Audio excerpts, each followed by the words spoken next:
Sound. Good morning. Ohayo gozaimasu.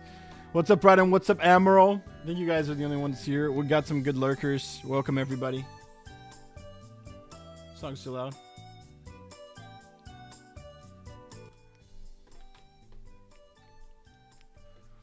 Playing Enfield every 2 weeks, not playing.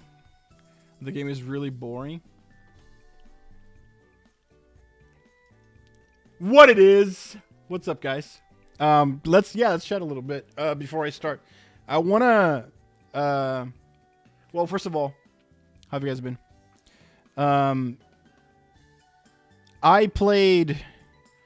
I rolled on what's her face? Completely forgot her name. The new Chinese girl. Enfield. Great character, great gameplay. Right? It's my problem with Enfield right now is like I thought it was really cool to build the base, but it was cool the first time. When you unlock like the Chinese themed area, Wulong I think was the name. And then there was a new mechanic introduced. You kind of had to start building from scratch. There was the new Zyronite thing introduced, you know, that kind of stuff. It felt to me like I had to begin again. So it kind of felt like all the progress that I made in building my base and optimizing my stuff and getting the batteries done right and getting, you know, the blood pack C's to trade with the other towns, all that kind of stuff. It felt like I lost all of that because the items are just going to be better. You know, it's the level 80 cap shit. And the fact that I felt, okay, so every time that we have a new zone, it's going to be all this over again. And building really isn't the problem because you can just, you know, get things that are ready, right? You can just get the best, you know, blueprints and everything, and you can just like copy them and whatever, right? You don't really need to think too much. That's fine. The problem is that there are steps to getting there, and it's about the energy. So you kind of have to build intermediate things. You can't just build the final thing and have it work for you. You've got to start small. You've got to start with normal batteries again. And then you slowly upgrade to the other batteries so you can get more shit to work for you until you finally have a good battery system going on. And then you can copy the blueprints. And then you can get more shit, right? And then you can just start farming the things you need to farm. So my problem is that in between. And then you could say, well, that's the game. Well, half of it, right? The biggest reason why I play these games in the first place is the combat system. Because that's where you use the characters, dude. So I actually commend Arknights for sticking to the kind of game that they wanted. they wanted this game's, gameplay loop to be these two things, to be like kind of half combat, half taking care of your stuff. And as you progress, it shifts, right? It shifts from like more taking care of your stuff to only combat, to when you're like completely in the end game and you're done with everything you needed to do. Then the game becomes like 80% just the combat and the new and all the types of game content they had. My problem is that dedicating my time to the game in order to go through the process of building your shit and then finally getting to the end game combat, I'm going to have to do that every time there's a new area or a new quote-unquote expansion, right? Those major patches that these games have where you have like an entire new area, that kind of stuff. And that's what kind of killed my willingness, I guess, to keep playing Arknights. I will say I much rather prefer its substat system than any other of the gacha games I played. But it's, I don't know, the fact that every time I have to do that, it's too much. And Weathering Waves is kind of the same, really. Like, the thing is, in Weathering Waves, instead of building up your base, you're just exploring. And here it feels like, on top of exploring, now you have to worry about building up your base, right? At least in steps. And then when that's all done, you can focus on the in-game combat. So, do you see what I'm saying? There's one more thing to do inside that. So playing something like Weathering Waves to me already was a huge time sink. And then you're adding in that time sink, a whole other thing that you need to sink time in. So for a guy like me that I really don't like playing only one game, you guys know me. I like, dude, let me play everything. Don't try to monopolize me. That's just not good. And to be honest, the only gacha game, dude, out of all these modern gachas that I've played that does not monopolize my time in that way was ZZZ. So I guess a point to Hoyoverse in that one. ZZZ, you guys were with me, right? In the beginning of the channel when I started streaming, it was the game I played every single day. And for the longest time, you guys were here to see it. I could beat Deadly Assault full stars. Could beat Shiyu Defense full stars. Got to like, could beat the tower no matter, just by playing like, 15 minutes a day. And whenever a new story chapter would come out with a new area, a new zone, dude, it was one day tops for me to do everything I had to. Like, it was one Saturday I could do everything that I had to in the fucking area, and then it was back to 15 minutes a day. And then actually playing the game when I wanted to, which was doing the end games and that kind of shit. And it's the biggest reason why I stick with that game to this day. And it's very respectful of my time. And so, like, to just kind of to your point, I don't think Arknights is a bad game, right? Like you say, it was boring. I think that step-by-step process is boring too. But I can totally see people who like doing that over and over again. People that actually like building bases with different mechanics. So I can see that it's fun for somebody. So I'm not going to say it's bad game design. But the way that the game is designed and what the game is kind of expecting you to do every time we have a new area is just not for a player like me, And I think, I don't know, Amro, does that make sense? I think it's kind of how you feel. Very repetitive, and you space Amazon CEO. Well, I'm helping grandma make food. The world is not logical at all. So, okay, so then you're talking about some side quests and shit. I think I skipped all the stories for side quests. I usually do that. I'm doing it in NTE. I did the Bochi the Rock side quest. It wasn't that bad. But I felt like I get the gist. Like, to be honest with you, let me give you an example. So I did the Bochi the Rock side quest in NTE, right? And I skipped almost everything.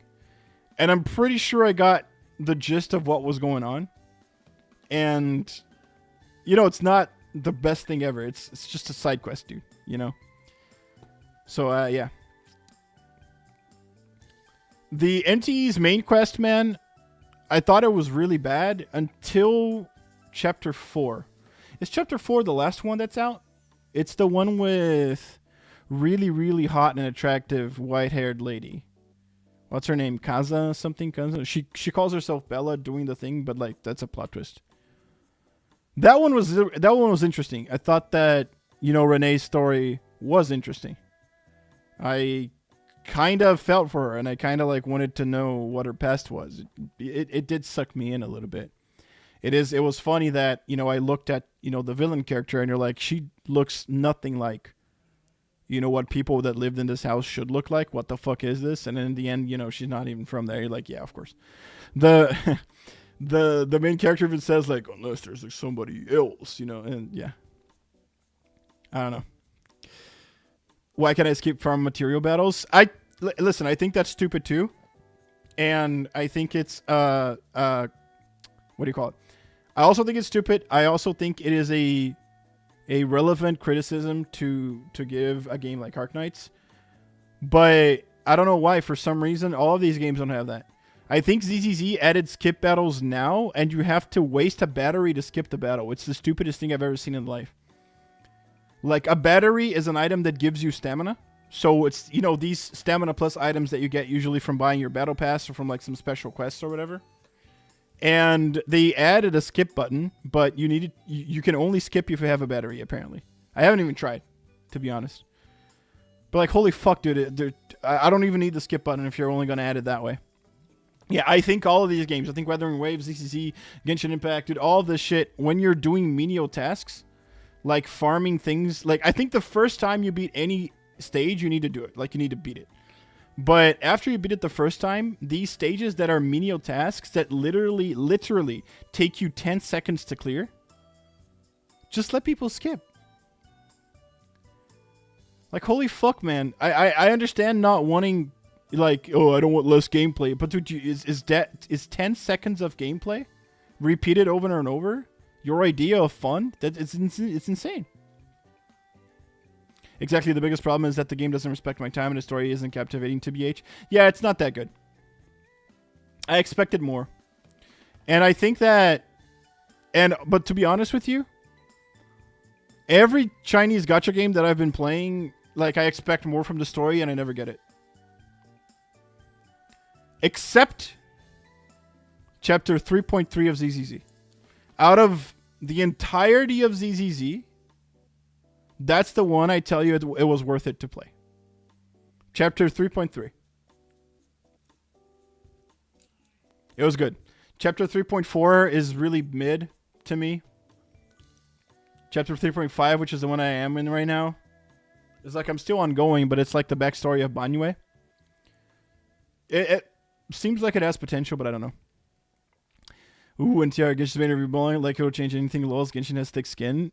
I mean, you can, dude, you can try to review bomb Genshin as much as you want. It's like Pokemon. I always say it.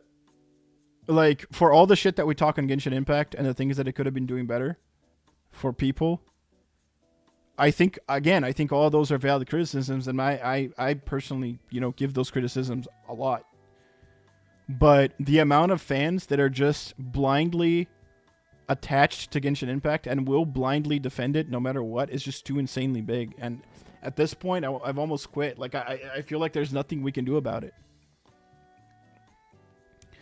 Genshin's Mongo is perfect when it comes to quality of life. What's the reason I stopped in few the good news with same page start of the games? I thought Mongo was great. I wish it looked better. But of course, nobody has infinite money to put into a game to put it out. The thing with Mongo, I already told you what my problem with Mongo was, right? It's that the RNG seems to be even worse than normal. Like, I'm just being honest, man. And of course, I haven't done endgame in Mongo, but the RNG for the relic system in that game seems to be worse than Hoyoverse, and Looks better if you have a good PC. Yeah, my PC plays in an Ultra, dude, but still, like, there's only so much that game can show. Like, that's the thing, man. It doesn't look like Arknights. Arknights looks really good. For our criticisms, it looks really good. Only good ZZ patch will be the Spook Shack and the Starlight chapter. Sorry, I find the Angel of Delulu chapter boring. I haven't played that one yet. Spook Shack was Lucia and an octopus girl. I thought that one was alright. Like, the ending was beautiful. The ending, I think that chapter has two things I liked. It's the JoJo scene with Catboy, and the ending of Lucia talking to her dad is really beautiful, right? But I don't know, man. There's a bit of bias in me hating that chapter too, because it's a chapter with Lucia and Octopus Girl. And I don't know if you know, but Lucia was supposed to be Octopus Girl, and she was heavily censored. Like, heavily censored from her first design. And dude, they already had a 3D model for her. For you to have an idea of how far she was into development. But she was heavily censored, and I can't get behind that. So, I don't know. Far behind in the Genshin story. I'm still in that main story. I'm so far behind. I've stopped playing Genshin on Sumeru. It's not that I think Sumeru is bad. It's that I literally spent 4 hours on an environment, like an environmental quest. You know what I'm saying? So it was an environment quest where you just open up a new area for you to go. Took me 4 hours to clear. I was like, I'm done with Genshin. It's what Emerald's saying. Like, I feel like it's not that the quest sucked. Is that, like, I can't, with all the shit that I have to do, with all the games that I have to play, I can't bring myself to play a game where a side quest is going to take me 4 hours. A side quest that unlocks a part of the world for me to explore, dude. It's too much. It's too much. So, like, for all the shit I talk on Genshin Impact, for all the criticisms that we have to give that game, the reason why I quit the game was because of time. I quit Momo. Can't juggle too many gacha games. Currently, I'm juggling Floor. Yeah, 4 is too much, dude. I'm gonna have to do, like, I'm gonna quit everything too. I'm only gonna stick with NTE for now, so we can get to the end game and understand how it is. ZZZ because I am excited for 4.0. And sorry, not 3.3, man. I meant 2.3. Yeah, because 3.0 is coming now. I'm sorry. Yeah, I didn't mean 3.3. It's 2.3. I am excited for 3.0 on ZZZ. And then I'm playing Wuthering Waves. And listen, man, I think of all the gacha games I've played, Wuthering Waves beats all the other games out of the water as far as core gameplay and animations. But I can't with open world. I cannot. The only reason why I'm getting back into Wuthering Waves right now is that exactly a month from now, or even less, like 25 days, we get the Cyberpunk collab. And I don't want to miss that. Because we need to give credit where credit is due. And that collaboration looks phenomenal. My currently binge gacha CCN. Surprisingly enjoyed the game too much. I haven't pulled for Hidamari left for 25% with another partner. Genshin at this point will never, ever, forever improve. No, I don't think it will because it doesn't need to. The reason why Genshin Impact is never going to improve is because it can just keep doing whatever the fuck it's doing. People are still going to spend a shit ton of money on it. So why do you fix what's not broken? About CZN. I think CZN is a great game right now. I finished the character. I finished Hidamari. And I did spend a lot of the stuff, you know, to make sure that the deck was 100% clear. But my problem with... It's not a problem with CZN. It's just that, like, realistically speaking, let's say we want to play 3.0 ZZZ. I want to get back into Wuthering Waves so we can play the collab, man, have fun with it, you know, see how it plays. Check out the story. It's important. It was a severe letdown when I played, you know, the Fate story for as much of a Type Moon fan that I am. there were some things that were genius. There were some things that were just bad, right? In Star Rail. So I am excited to see what Wuthering Waves does with Cyberpunk. I hear that the story in the Cyberpunk event was actually overseen by the director for the anime or the writer, one of the two. You guys can correct me if I'm wrong on that one. So yeah, and realistically speaking, the fact that I have to do a 9 to 5, you know, as a project manager in construction, that's all I can do, dude. CZN is great, but CZN requires me to like play 6 hours of it during the weekend. And they are fun hours because I really liked Sortie. I really liked the new way to get your decks going. And I think it's much, much better. And I kind of understood how the game works. If you want to save everything for the seasonal character, and that's all you do, it's going to work out for you. You're going to be able to beat everything just for the seasonal character, and even only 4 stars. So I finally understood how CZN works. I understood that it does a lot of good things that Epic 7 used to do. But I just don't have time. I can't do it, bro. There's no way. There's no way. I quit WoW on my phone finally. Can't play that. It's Kurisu Okabekok. Is your first time here, Kurisu? Kurisatina. Man, your name reminds me of Steins Gate, dude. That novel brings back some memories, man. Not the best reason to start a game. What do you mean? Like, I'm sorry if I took too long to read your message. I don't know about where's. I don't know. Did you leave, Chris? I think she left. By the way, PlayStation said to play between now and no. Oh, okay. Genshin is shit. Don't care a damn about it. Okay, you're here. Welcome to chat. Yeah, no, they don't give a shit. They don't give a shit. And the reason I'm saying is like they could give a shit. Not just Genshin Impact by Hoyoverse itself.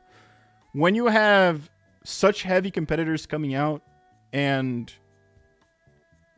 having insane success like Wuthering Waves, for example, you could choose to be like, hey, we acknowledge there's this thing going on, but we want you to keep playing our game, so we're going to even the battlefield. We're going to give you a 100% weapon banner like they do. Right? So, it is evident that they don't give a shit. But I think the biggest reason why they don't give a shit is because of the players.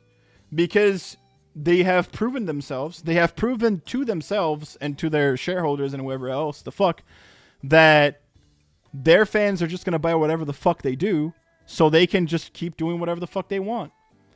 And we're here, you know, as a fan base trying to go like, for the love of God, dude, you know, change, show us that you care, you can do better, everybody can do better. But they refuse to do it. So, what are we supposed to think? It's not a conspiracy theory at this point. They don't give a single shit about the fans. The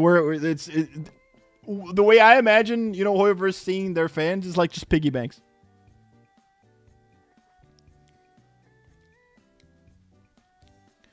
I'm gonna stop pulling for CCN because then I refuse to release more Mayo units. The tenacity loss. The thing is, the Mayo units don't sell, dude. And, dude, there's actually something... That's a video we could do. Because there's this huge thing going on Twitter about how Wuthering Waves doubled down. And, like, instead of putting 2 Mayo units a year, they put only 1 now. And the game sold astronomically better. With only 1 Mayo unit per year, dude. And here's the thing, Creams. I don't think I'm gonna call you Creams from now on. I don't think it's bad to have male units at all, dude. Like they put out the pirate dude, and I pulled on him. First of all, because I love pirates. Second of all, he's a theater guy. And third, he was the best like healer support for Chang-Li, which was my favorite character. And so everything worked out. I thought cool character, great, but just because I liked him, Kalo, just because I liked him, it doesn't mean that other people did. And unfortunately, it really seems like There's no point because putting out the Mayo unit takes, like, putting out a playable character takes a lot of work and a lot of man hours and a lot of quality checks and quality assurance and play testing and etc. etc. And if they're gonna sell like 20% what a female unit would sell, what's the point? So I legitimately think a lot of these games, like Wuthering Waves, like ZZZ, especially these two, man, they dug themselves into a corner where they were like, yeah, we're going to get male characters and female characters because we want to reach the most complete audience possible, right? We want to get the Nikkei players and we want to get the fucking Love and Deep Space players, right? We want to get everybody. What happened is they got only the Nikkei guys. So because they got only the Nikkei guys, now they're like, fuck. Well, we have guys, so we got to put a guy out sometime. So it's like, okay, what month of the year can we get away with not making as much money as we usually do? So we'll put a guy there. Like, and we already have, by the way, we already have for ZZZ the 3.0 characters. You already know all of them. There's one dude. Why? Because of that. Because of that. Oh, male characters so I could save for more female. Just got E4 Encore so I can have it from Infusion DPS. Dude, I forgot Encore existed. That's cool, though. I would like to see more male characters like Luke. No, like Luke. Dude. You're talking about Luke from CCN? I have nothing against male characters, dude. I think there are really cool ways for you to put male characters that are cool in the games. Like, for example, if in ZZZ, they had decided to make, what's his name? Pompey, a playable character. Holy shit, dude. I would have pulled in Pompey so hard, you have no idea. Pompey's the guy I want to become in 10 years, man. So I think there are multiple ways of making cool male characters. But the reality of the situation is that even though I love Pompey like that, I know and I have to admit that any female character is going to sell more than he will. Any. Because that's the target audience they got, dude. So on that, it's not that I'm trying to play devil's advocate, but we got to understand why they do that shit. Now, you could criticize them and be like, well, you could do it for the love of the game. You could do that for the 10%, 20% of people that actually like these characters and want them more. So yeah, you could be good guy Hoyo or good guy Kuro. But I guess they want money too much, man. Male characters skip to win for us Nikkei players? Depends. It's a skip if you're playing the game like me and you. Where, like, if our team doesn't become meta because we're skipping on the male character, we don't give a shit. Right? Like, fuck you.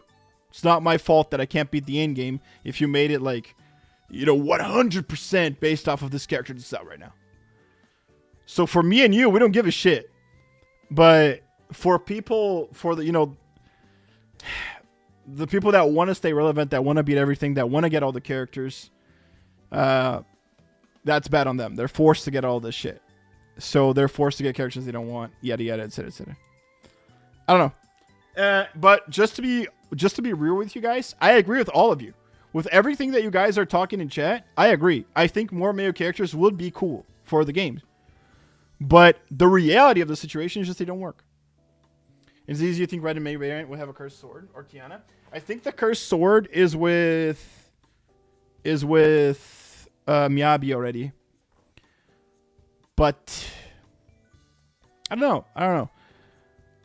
We've seen the Raiden Mei character, but I don't know. Her sword looks really normal. I don't know, man. I think they're gonna change Raiden Mei from what we saw in ZZ. I think they're gonna change her a lot from what we saw her on the Zero trailer to what they're gonna actually make her look like whenever she comes out.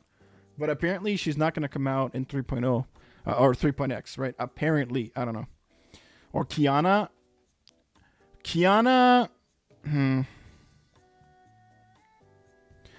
If the thing is, they've ZCZ devs said they want to make, you know, the legacy Hoyoverse characters very, very, very different from what they used to be. So I think Sunbringer is going to play very original. Like, it'll be a very original character concept. I don't think we're going to get anything like with the Kiana we have in HA3. What do you think about Tagido? No, Tagido's cool. Like, he's funny. It's a mascot character. We're gonna have mascot characters in all of these games, right? Because it's culture. It feels to me like, well, in Japanese, like, pop culture, like, everything has mascots. Every single thing you watch at all times is gonna have mascots. But so, like, Tagido is just a mascot character for NT. Not a bad character, but I will tell you something. The chapter of the story where the main idea of the story was that you needed to help him go out on a date. It's funny the first 10 minutes, man. But as you keep going, like, I've contemplated, you know, maybe Alt F4ing. It's too much, dude. Yeah, he has one. Each one Shifu sister used the other one. Maybe that's the one that Summergear has, who knows? I only blame the Mayo Chinese players because of the lack of Mayo playable characters. Remember the HA3 incident? I think so too. And the thing is, we are at a severe disadvantage. In any of these games that we play, we will always be in a severe disadvantage. The biggest target audience for all of these games, maybe not Korean, you know, maybe not Nikkei and Japan, like, you know, Japanese gacha games. They might have a bigger target audience in their own countries. But for the modern Chinese gacha games, dude, the biggest target audience they have is going to be Mayo gamers from China, bro. And guess what, dude? Mayo gamers from China do not want female characters, apparently. And they're the ones paying the bills. They're the ones building the fucking nuclear power plant. Let's talk about that. Let us talk about that, dude. Let's talk about that. It was a side story in beta, but for some reason they changed it to the main story. Oh, the Tagido story? Yeah, the Tagido story for a side story is fine. For a main story, dude, it's like, dude, bro, I don't give a shit. Like, I get it. He's cute, and Nunali's, like, being really funny, trying to be the bad guy, you know? But, holy fuck, man. I really do not give a single shit about anything that is happening right now. I'm just being honest. So it's not that I hate Tagido. I think he's cute. I think he's cool. He's funny. But that chapter, man, was a pain. Anyway. Let me pause this real quick. I still can't believe they canceled HA3 because they released Mayo playable characters and Mihoyo folded. Well, it's not that they canceled it. They reset it, right? They reset it, and on top of resetting it, they made a new main character that's a girl now. I don't know if you've played part 2 of HI3, like, ever, but it's a new main character. It's a girl. Like, story is completely, you know, revamped. New thing. Same universe, completely new thing. And the Naruto reference, what? Wait, what? No, stop. Stop. I'm not referencing Naruto. All right, boys. For everything that we've talked about AI in this channel, or just when you log into Twitter, you log into your PC, man, you open up your phone and you see people talking about AI, this is the craziest thing I've read in the past week or so. And I saw you guys posting about it on our Discord, and I had a little different one, but it was really cool that I saw people finding different sources for this kind of stuff and all the chaos that is going to happen from this, at least I think. The thing that I'm saying is ever since this AI craze started in the world, I just felt like it was going to be something that, we're going to try it out. It's going to take forever to actually be good. It might even burst and we might not even end up doing anything with it and just, letting go of it and moving on. Almost feeling like maybe it's a fad, right? Maybe that's my inside boomer talking, but who knows? Give me a second. Let me read chat. In Genshin, I like Aino over many characters. I think my favorite character in Genshin, well, it's Raiden. But besides Raiden, I really, really liked Nefer. Now, Nefer came out a long time after I stopped playing Genshin Impact, but I thought that Nefer was one of the greatest character designs I've ever seen the Hoyoverse ever do. I liked it so much that I actually contemplated downloading Genshin Impact again just to get Nefer and never play the game again. Anyways. He means Takedo's story. I was talking about that. What's up, Will? Welcome. They originally want to release the Mayo main character in HA3 Part 2. As usual, the Chinese Mayo players might complain. Oh, so it wasn't Part 2 already that you're talking about. Jesus, I didn't know that, bro. I didn't know that. Damn. Look at Scream links in Discord. I will in a little bit. TBHA, I made the internet worse and enjoyable than 5 years ago. It did. But anyways. So, I was at work and I saw this and I was like, this can't be real. This title needs to be a clickbait. Okay. So let me pull this up. I want you guys to read this with me. And it's just something we need to talk about. So this is a post from Gaming on Phone. It came out on May 9th. So, a couple of weeks ago, like we talked. Hoyoverse reveals plans to build a self-evolving, autonomous AI civilization. I was like, no way, dude. Right? So I go into the actual, the actual article to see what this is actually about. And again, the title is the same one. So, in quotes, a self-evolving AI civilization. I'm so sorry, dude. The word civilization is insane to me.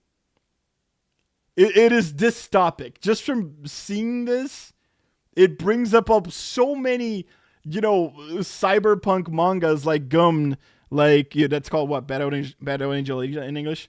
Like Kakira, like Ghost in the Shell that I've read when I was much younger. All of that PTSD comes to mind the exact moment I read this. TBHA, I made it internet word. AI is not that bad. I think there's parts to it, right? Kurisu, it's like, dude, for example, I use AI at work to review my text, to review my emails, that kind of stuff, right? I think it is a good tool for menial tasks that you're not really creating anything. You're not actually using it to do a job that only a human can do, or that a human should do, I guess we can say, but whatever. But I get what you're saying. I don't like this. I feel like the Terminator era is evolving faster. Yes, this is, I think it's like, I don't know how serious they are about this, but this legitimately makes me actually think, okay, you know what? Maybe we are going to the actual, maybe we are heading into Skynet or whatever the fuck. Crazy. Here's what I want to talk about. Recently in the Gacha scene, we've talked a lot about this. There was an insane drama going on with NTE, man, and how it used AI on some tasks or some things or some assets, probably placeholder shit they forgot to take out or whatever. Similar to what, at least from what I've read, on the surface level, to me it seemed similar to what Expedition 33 did. So, I want to read this. The statement also reflects Hoyoverse's increasing investment in AI technologies over the past few years. We talked about how people were talking shit on NTE, but, MiHoYo and Kuro Games and Psy Games, everything is using AI everywhere. So, we got to be careful about putting our money where our mouth is whenever we're talking about not partaking into AI and not playing any games that have any AI shit in it, that kind of stuff.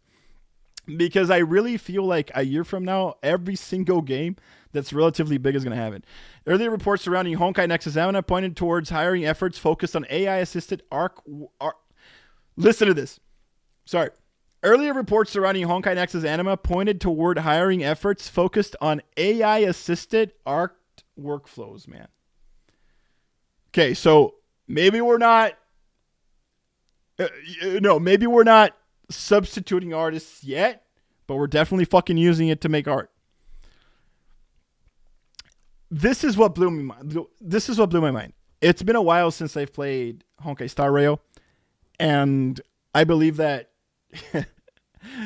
I had no idea this was happening, but apparently they were experimenting with interactive AI NPC systems in Star Rail. It was beta implementations, that kind of shit, and it received... This is what caught me unaware. They received positive player feedback in China. And just like what we were talking a little bit ago, the China players are their biggest money makers. They're the ones paying the bills, man. We are very, very in the inferior... We are very much in the niche audience for this game. And if the Chinese players like it, man, then you better fucking know they're going to attack it from all sides. They're going to invest in it even more. Earlier this month, trademarks linked to rumored Unreal Engine 5, right? La la la la. Here's the shit. They did, just to be 100% fair, they did say that they were being responsible about using AI. They didn't want to use, people's voices and that kind of stuff. It's whatever. The crazy thing is that... Wait, hold on.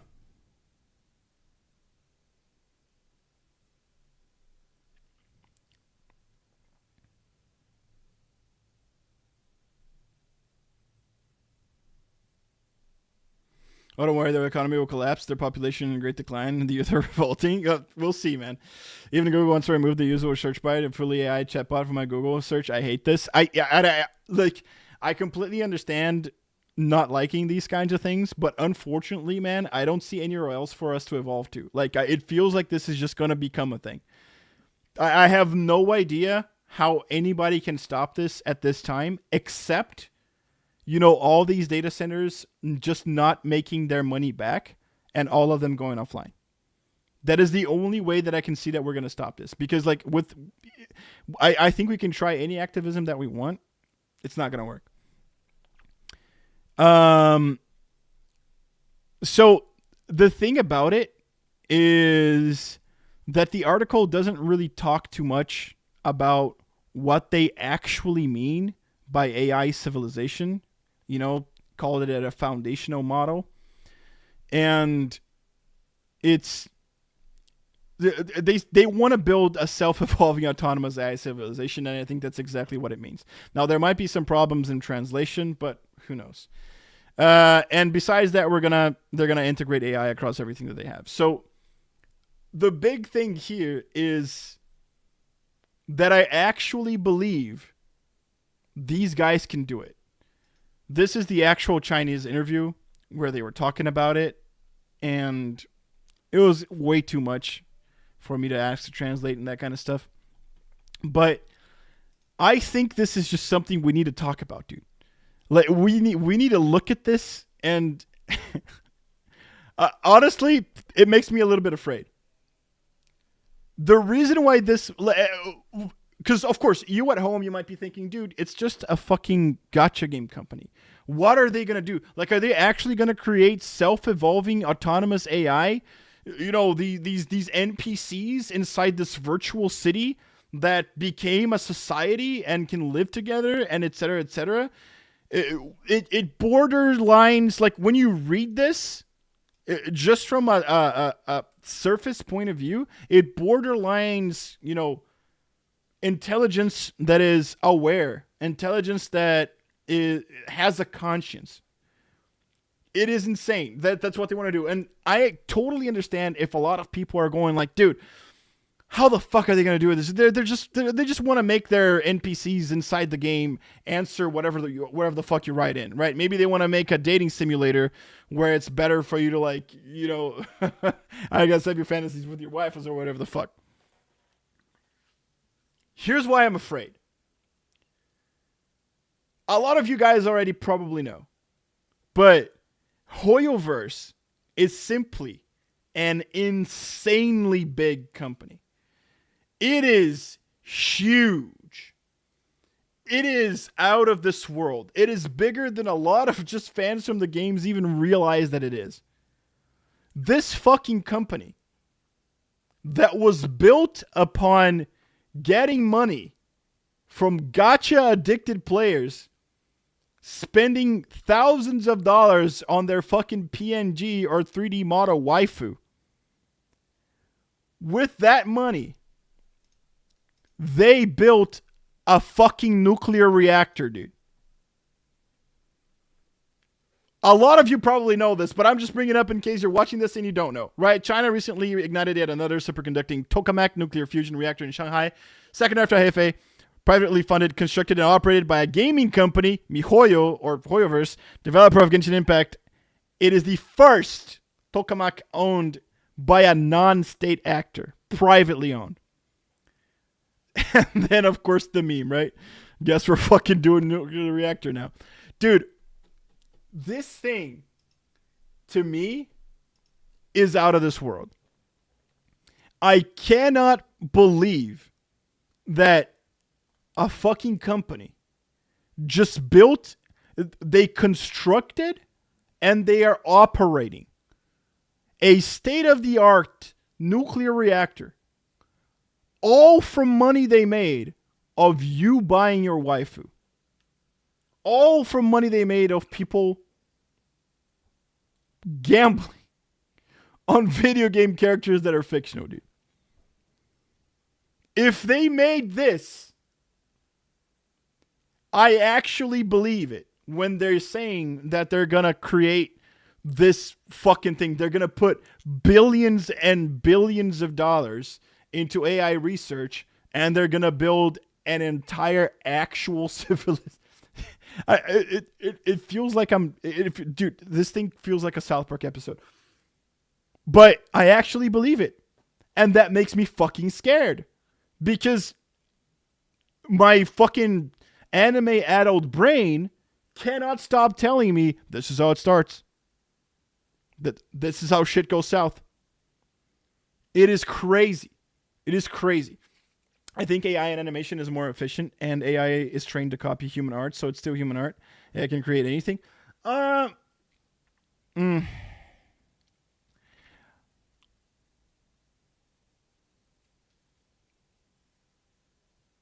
don't think you can call AI human yet. The moment an AI has a conscience and has rights, I think that's when you can call it human. Right, that's what I'm going to say to that. AI civilization will cause global loneliness, like people will stop socializing because my virtual wife was alive. Because remember, character AI exists. Sadly, humanity is a mistake. That's an extremely nihilistic way to look at it, but I get what you're saying, and I totally get where you're coming from. I do feel like... Hold on. Sorry, Mr. Likely.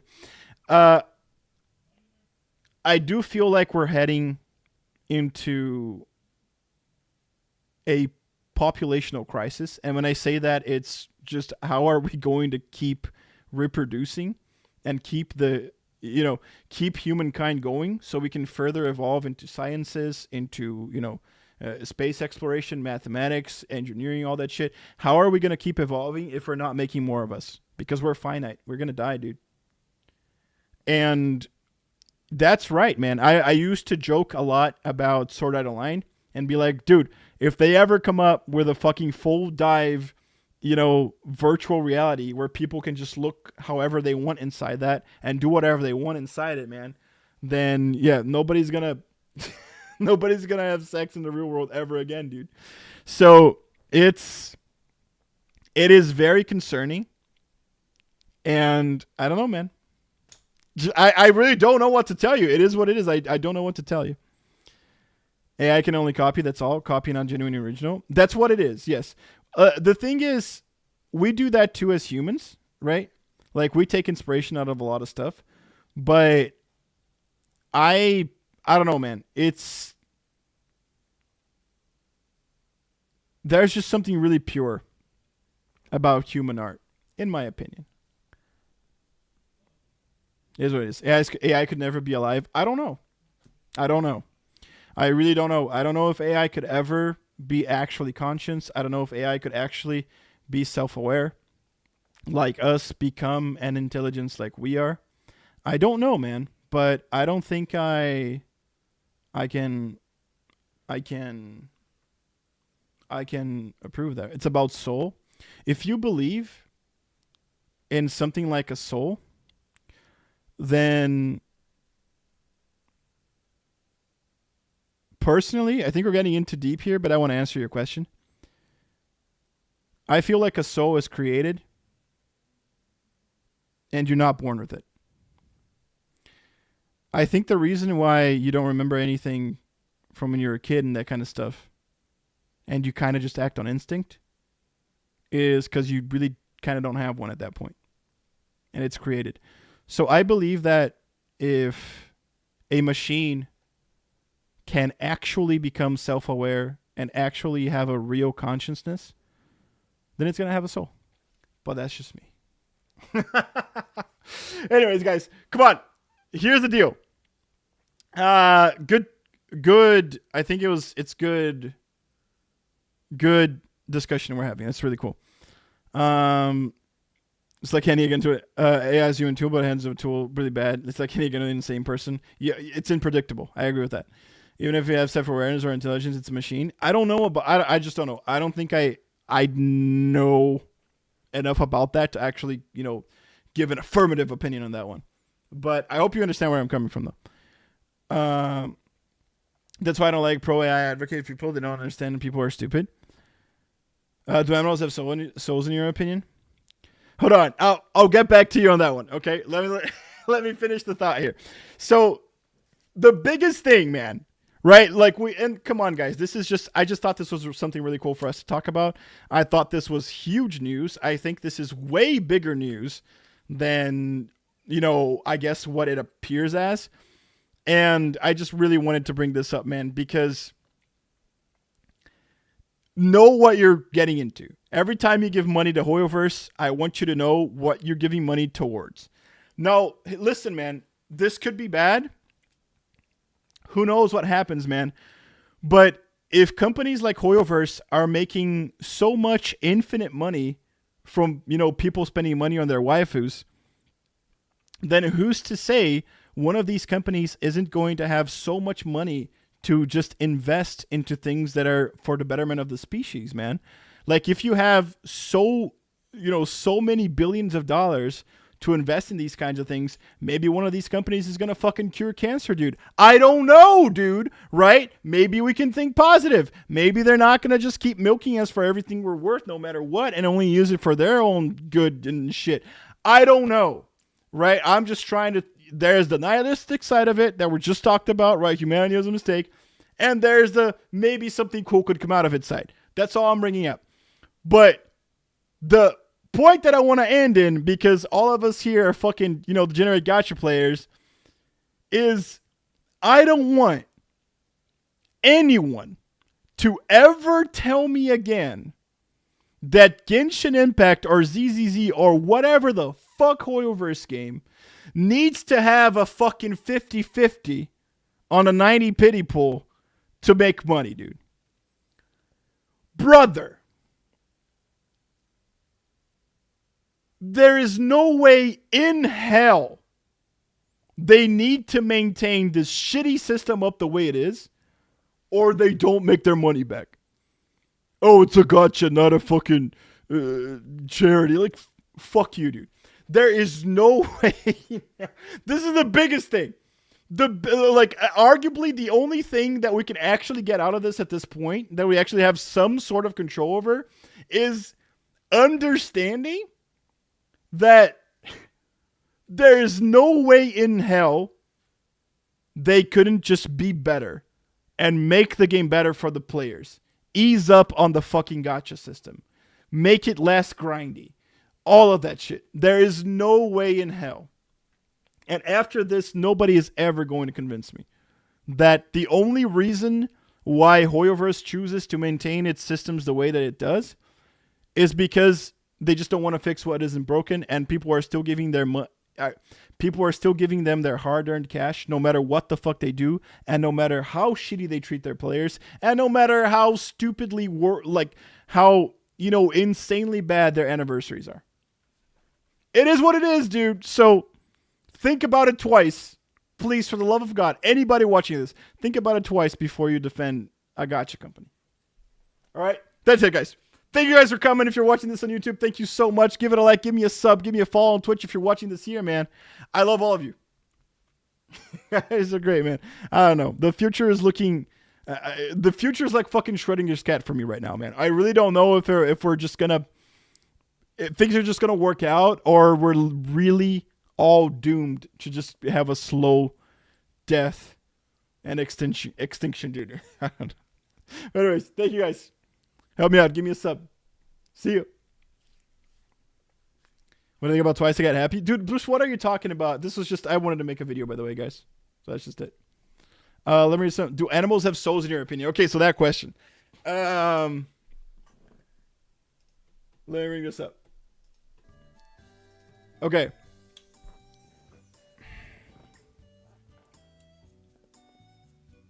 Let me ask you something. Let me answer your question with a question. Do you believe that animals truly only act on instinct?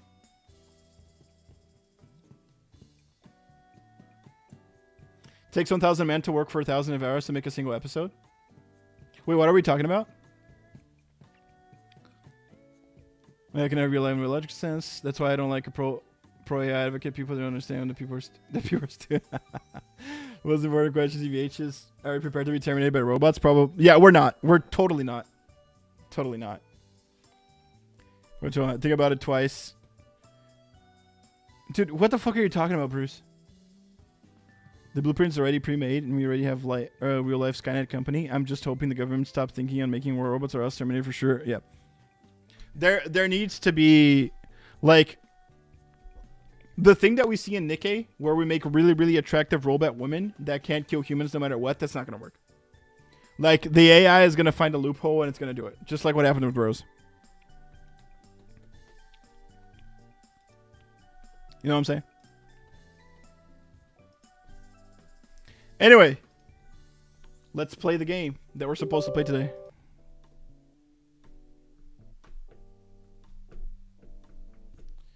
You said think about it twice when spending money on gacha.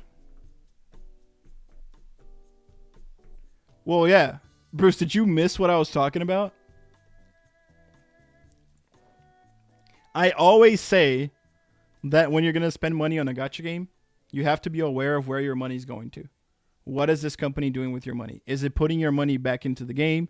Is it using your money to create other games like what Shift Up did with Stellar Blade, or FGO does with, Mahotsukai no Yoru and visual novels? What Cygame does with, Grand Blue Relink, is the game going there? That kind of shit, right? Because if you spend money on Hoyoverse games, your money's going towards a fucking nuclear power plant and an AI civilization.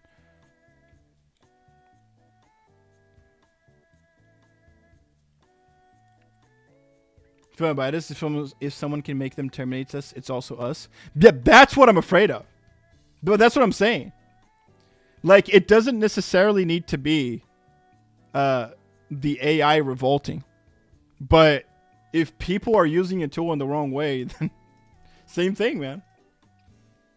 Oh, the news, Japanese publisher. Oh, no. Oh, another news. Japanese publishers are now removing the live service type of games to their priorities, which is a win. Wait, what? Japanese publishers are now removing live service type of games to their priorities. Wait, hold on. You mean the publishers are trying to invest less in live service games? Is that what you're saying? Yes, that is a win, if that's what you're saying.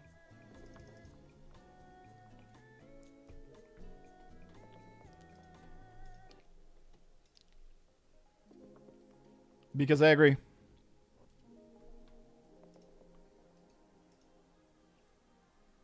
I just said twice. K-pop is nice. Oh my god. But where did you say you were talking about K-pop? Bruce, like, I swear, dude, Bruce does this shit just to confuse me. Like, he gives no hint about what he's talking about, and he expects everybody to know what he's talking about when he gives, like, there's zero indication. There was zero, like, it's just fucking Bruce, dude. I can't with this guy. Holy shit. Like, he wants you to read his fucking mind and know exactly what he's talking about, dude. Holy shit.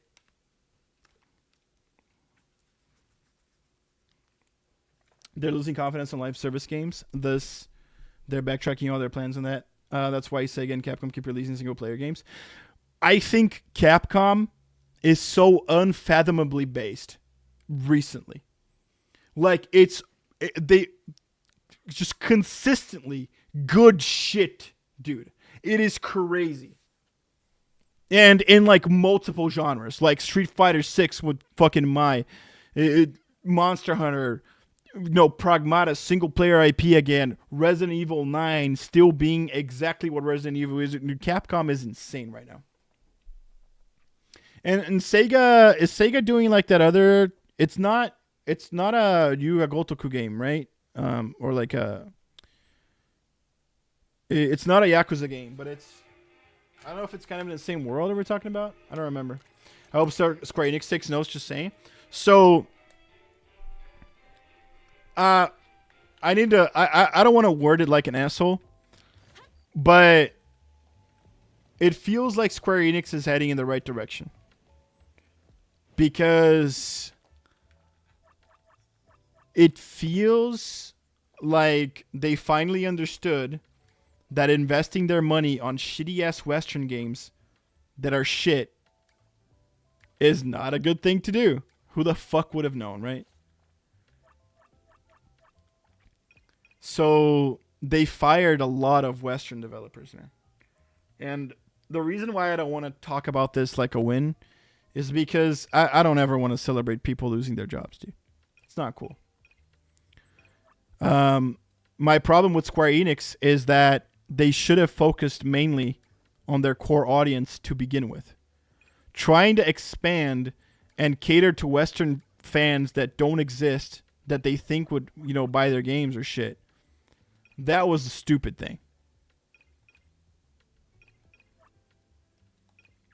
That was the dumb thing to do. Dude, where the fuck isn't challenge? It's not multiplayer. Is it index? No, it's not index. I need to find the plant girl. Because, is it here? Racist property. No, it's not. It's not here, dude.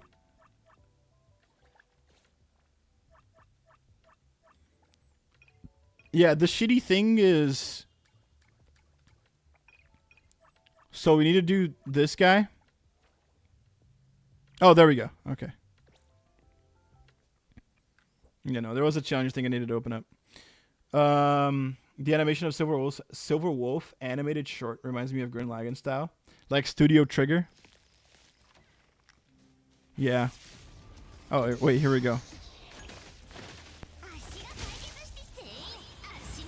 I wish Square returns to Squaresoft. I miss the Squaresoft era. Oh, me too, dude. Dude, the Squaresoft era was fucking legendary. Is this too loud?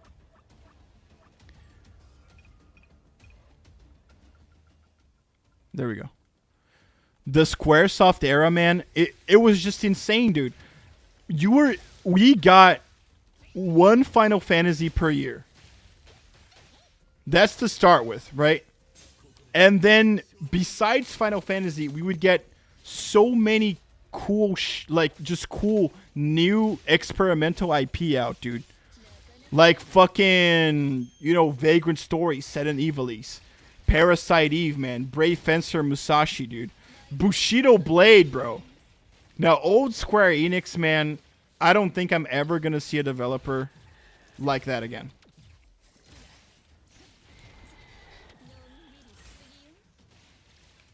I just don't think it's gonna happen ever. You know what I'm saying? I'm way low level to do this shit, by the way.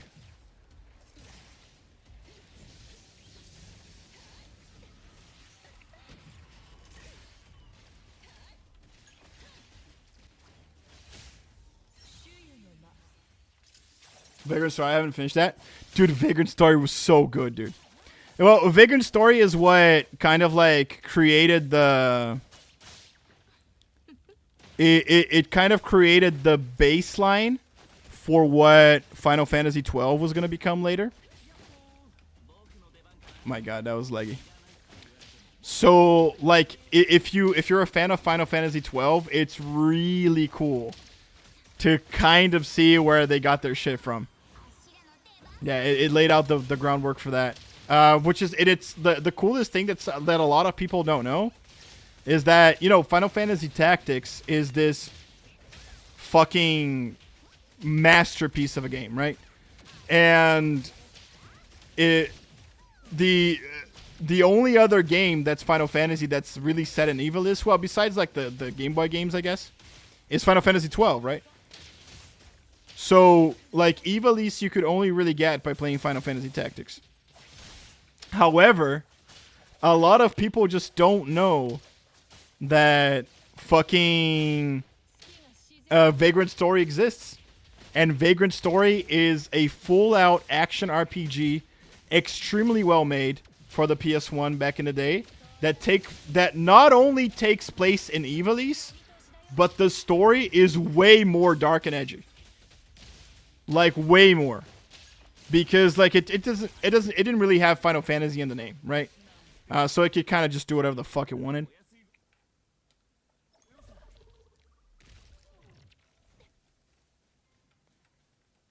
Okay. Oh, this is the first time we beat it. Yeah, ever did. That's true.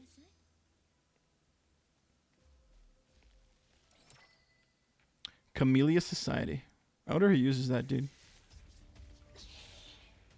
Wait, hold on. Let's heal.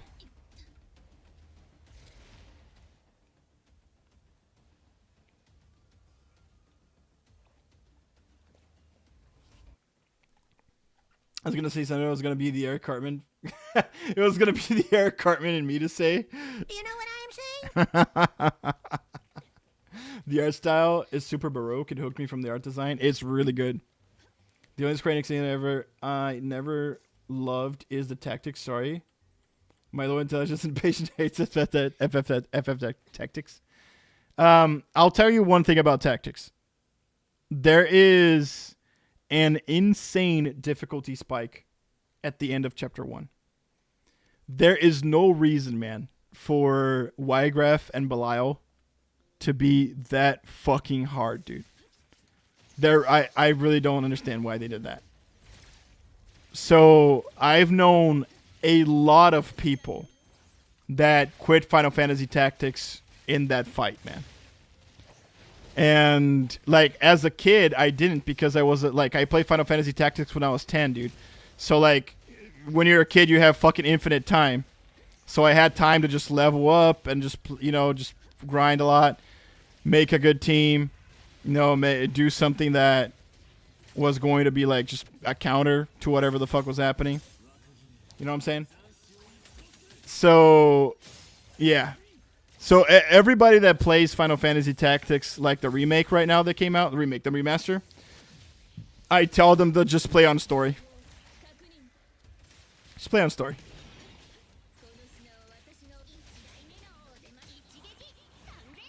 Just play on story. But I hear that even on story, Ygraph is kind of hard. That's insane. Yeah, the problem with Ygraph is that they, like, make you solo him with Ramza. So maybe you're not ready, right? And back in the day, you can even soft lock yourself. Because if you saved in between the fights...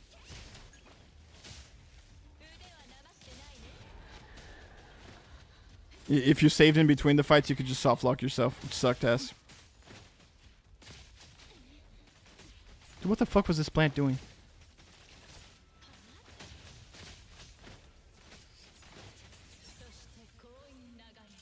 Here's my answer to your question. I personally believe they have SOS. Okay, cool. So here's my take. All right. Remember when I told you that a soul, I think, is something that is built, not you're not born with it. It is built. Dude, you fucking killed me. That was funny. So something you develop, right? I think with animals it's the same thing. If the animal is kind of left to its own devices and shit, and like just lives by, you know, by itself or whatever, then it might not develop a soul and it might only act by instinct. And when you're acting by instinct, I feel like it's kind of just a machine. Same thing, you know?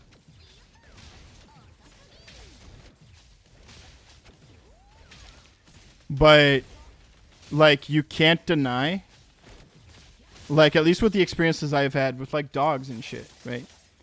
You can't deny that animals act like they care for you. Like they that legitimately happens. You know what I'm saying? Like, it is crazy, man. It is crazy.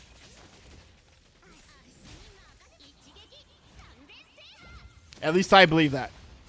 You know what I'm saying?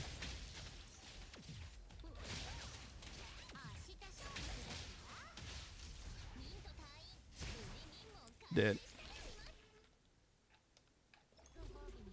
It's crazy. I've had experiences with animals that it's impossible for me to just pass it off as, you know, beings that have no idea what's happening, that, you know, have no idea that you like them, have no idea that they're demonstrating love or whatever, dude. Like, it's just impossible to me. You can bring up all the scientific proof you want, man. It's insane. My childhood is FF PS1 and my teens is Diablo 2. Diablo 3 and 4 is mistakes. I had fun with 3. Just be honest, I had fun with 3. Wish Blizzard had a damn port Diablo 2 mobile. It doesn't have Diablo 2 on mobile yet? It doesn't have Diablo 2 on mobile? Holy shit, man. Yeah, they wanted to make Diablo Eternal instead. That's crazy. Oh, fuck.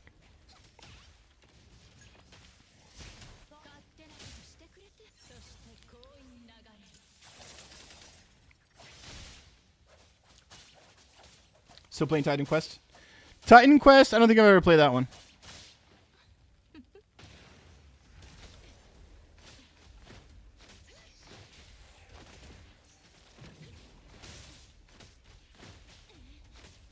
I wonder how the fuck you play Hotori, man. I haven't even done her tutorial yet. But, like, when you use her skill, she like uses her ultimate gauge. So, like, what should you do? Should you like cap ultimate, or should you just use your skill and not ultimate? I don't know if I like that gameplay because, like, usually there's an optimal way to play it, and usually that optimal way is usually what you're always gonna go for, and usually the optimal way is to never use the ultimate. You know what I'm saying? You know what I am saying? Titan Quest is fun, TBH, but I must play. It's a must play in your life, in my opinion. Really, dude? What is it about? Is it? Oh, I think you talked to me about it. It's like a top-down isometric Diablo, right? Type game. So kind of like what's it called?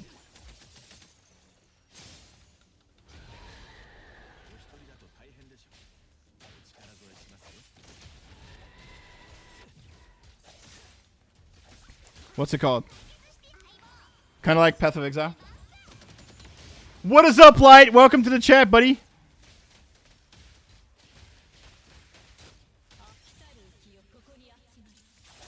Can we freeze time with the thing? Oh, we can. Yeah, the time freeze freezes the bar. That's pretty OP, dude. Yeah, that's kind of insane. I can already imagine how easier she makes the endgame.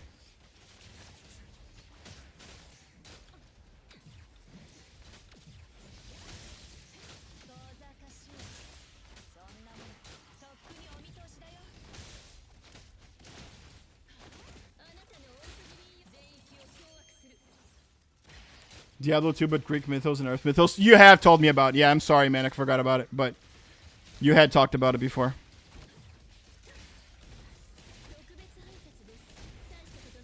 Ow.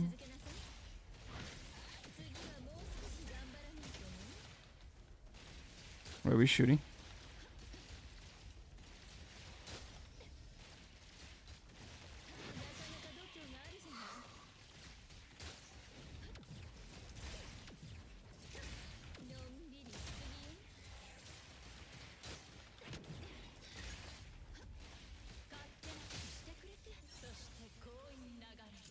I'm doing amazing, my man. How about to get an NTE? The live stream is soon. Oh, is the NTE live stream gonna be up when we're streaming, dude? We should watch it.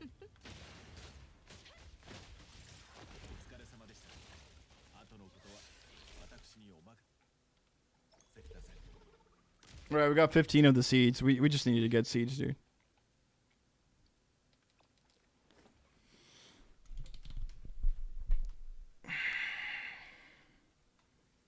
Path of Exile Mobile, still waiting for that one. I want to play it. Is the order for the game on? It is. Is it too? Did I put it too low now?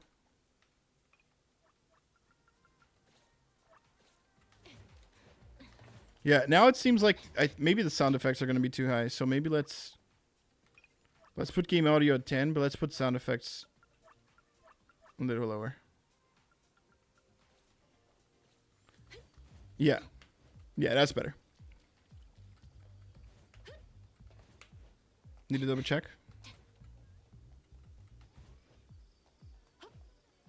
I don't think the game out is this stream. It is. I can see it. It's playing. Bruce, are you not wearing headphones, dude?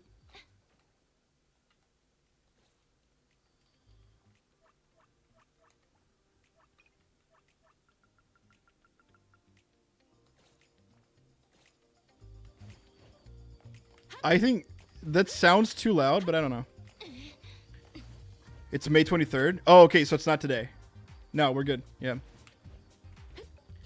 Yeah, and it's the next phase already. Well, dude, one bad thing about NTE, man, is this thing over here. So I think all of the characters are only 2 weeks. That sucks. Look at stream links in Discord. And that's something huge that I didn't talk about in the video, man. Like, you have one less week per character. So I don't know if this is just for like the beginning of the game, but if it's always going to be 2 weeks, 2 weeks is fast as fuck, man. Like, there's two things to talk about here. So hold on. Let me check stream links that Amro posted.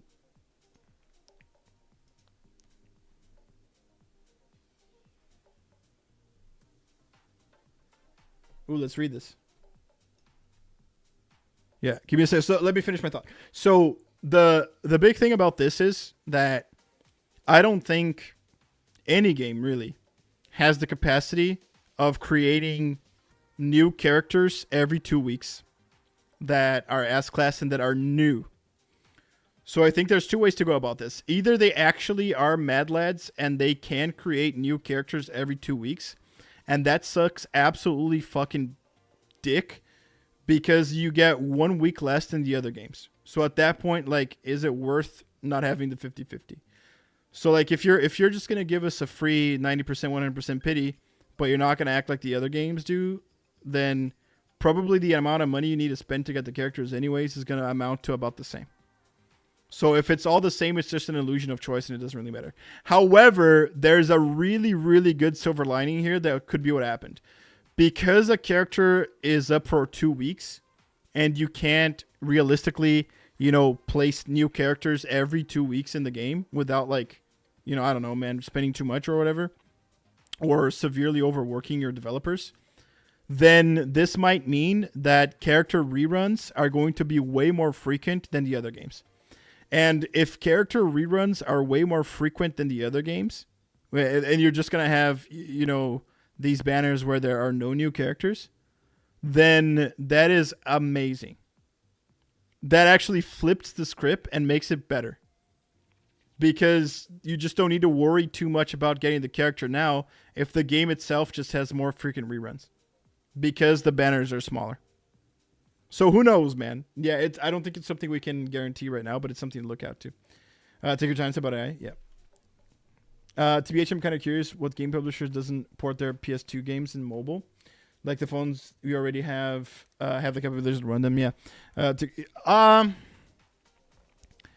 I always think something like that is like all these decisions, man. The worst thing about the gaming industry right now, and it's something I think everybody needs to come to terms with, which is sad.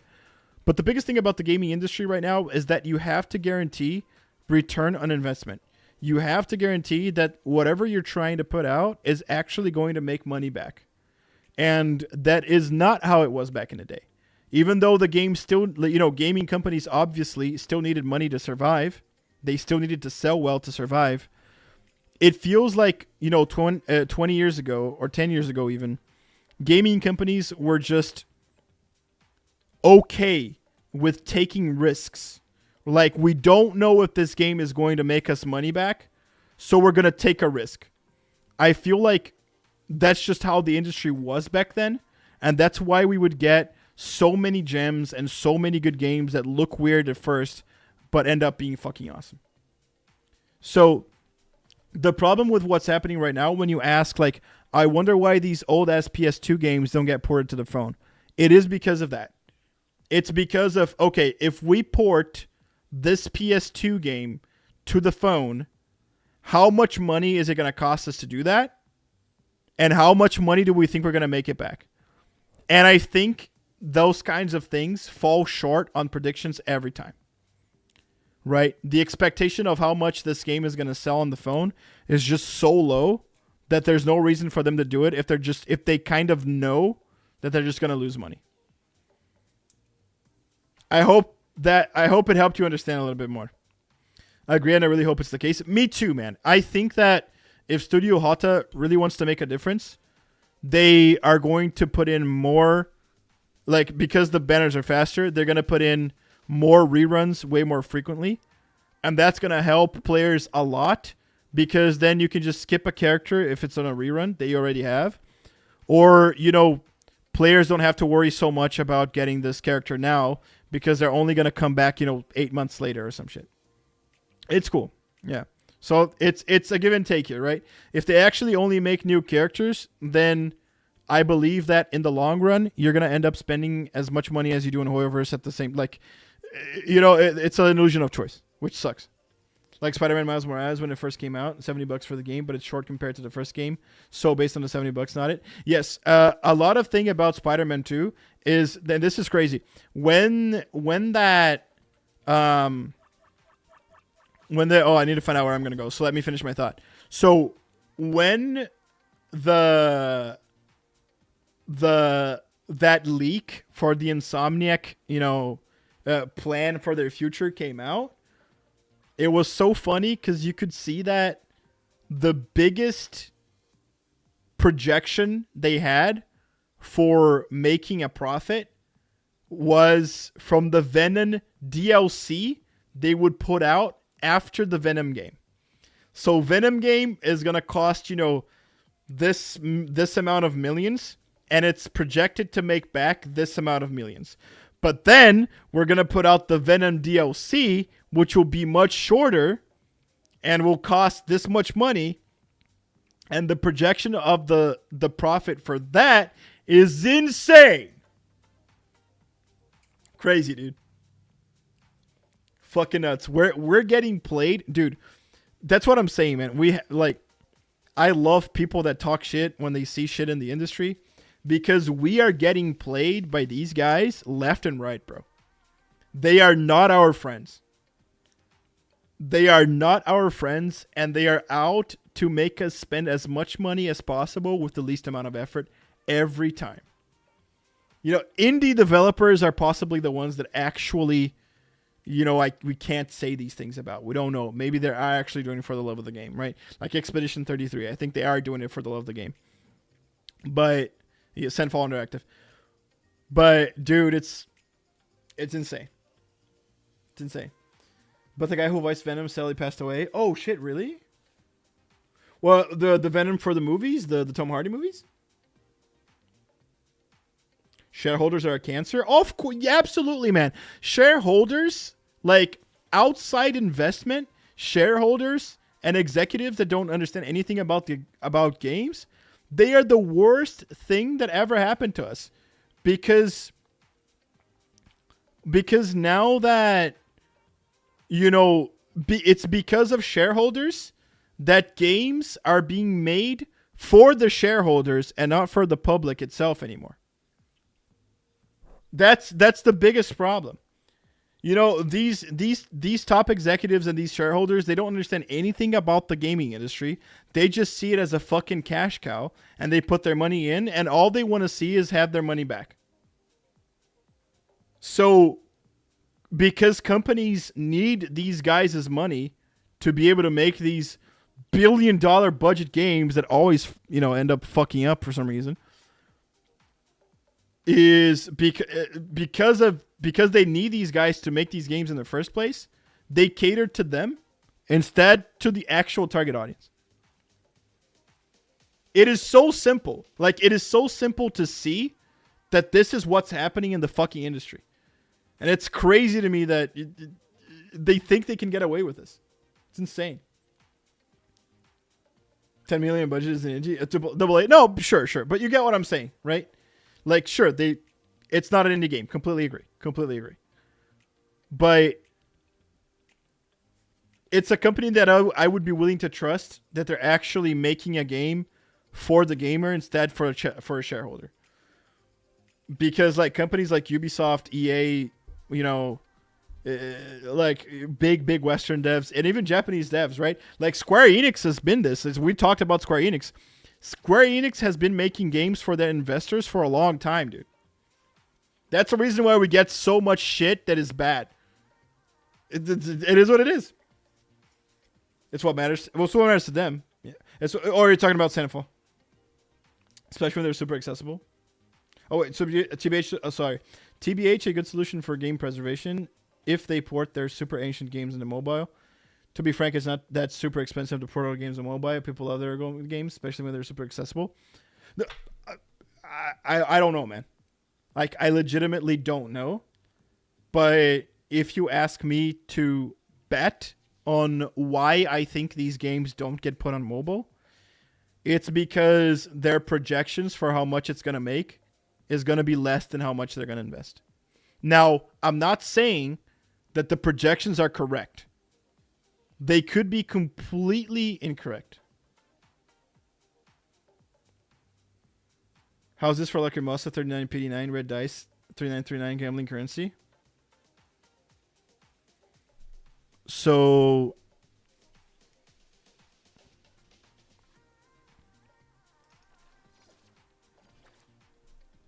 I hate that you read the first. I'm sorry. Sorry, Emerald. Oh, no. Okay. No, I did read Creative Freedom. But I thought you were talking about something else. Yeah, creative freedom is what matters. It is. Exactly. And the shareholders, this insane pathological need to cater to these shareholders is what restricts the creative freedom. But you're right. So you're telling me you're on 39 here, right? And you've got 39 currency. That's what you're saying, right?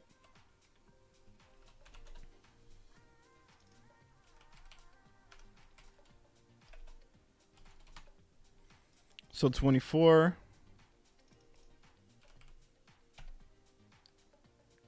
plus 39. 63. You're short.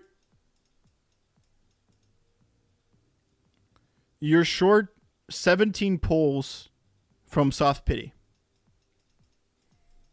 So work on getting at least 2K more. Anything, you need to get 2K more. Anything below this You might not get your girl.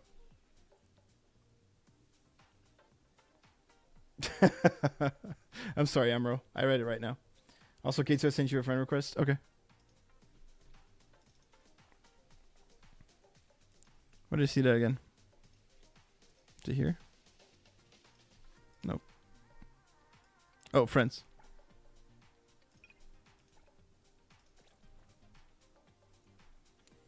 Annapurna and their mixtape, Shareholders Plant. Dude. Yeah, we already talked about mixtape Monday. I really don't want to talk about that game, man. I don't want to see, to be honest with you, I don't want to see that game ever again in my life, dude. I hope it just quietly, moves away and we never have to talk about that again. I want to pretend it never happened. Like, holy shit, dude. Gacha is me, by the way. Do you have me here? Oh, let's go, dude. I can't like you guys. No way. So I got okay, so we got Emerald, we got Astro, we got Light. For now. I haven't had anybody else. Read my last comment. The guy who voiced Venom in Spider-Man 2 is Tony Todd. The guy from the Final Destination movies. Oh, okay, so it's the Harry Osborn Venom. Okay. I'm exploring, but just hate the circle thing for exploring. My bio is Fate Supremacy. Cool, dude. You mean when you use like the witch eye? Like you're talking about where's the map? You're talking about like how when you use the witch eye to find the things? I think this is good. I think the witch eye is way better than having to fucking craft a goddamn item that points you in the direction of the collectible, dude. Like, if there's one thing I absolutely hate in Weathering Waves, is that you have to fucking farm and craft the goddamn item to tell you where the fucking casket is, dude. Holy shit, I hate that so much. 100% agree. Man, great minds think alike. What I can say. What can I say? I found most things, but I don't know where the collectible is. If you can't find a collectible, it's usually way above like a building or something. Or there is an entrance underground that you just haven't found. And if you get really, really lost, pull up a video, man. Pull up a video. Like for example, let's say I can't find this one over here. Like type in Fox Window Street, Witch Oculus or whatever the fuck it's called, and then pull up a video. I don't know if this game has an interactive map online that can like show you where all of these are, and you can just click on the map and there will be people taking screenshots. Because I know Genshin Impact and Weathering Waves has that. I don't know if this game is too new to have that or not. Missing one bird in 321s. Oh, I haven't even started getting the birds, man. Anyways. Guys, we gotta do... Hold on, I can level up my... I can level up my Hotori a little bit more, man. I couldn't before. I can farm some stupid shit, dude.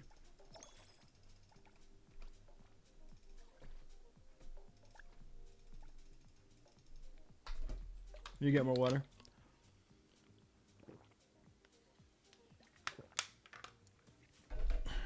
Unheard chores, 100% bridge crossings. I'm gonna have to pull up some videos on unlocking shit in this game.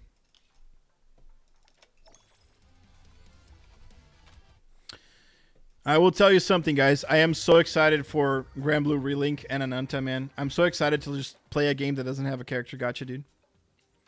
Okay, we gotta do this stupid quest, man. Let's just do the quest. Oh, no, sorry. Let's level up. Let's level up Hotori a little bit. Sorry.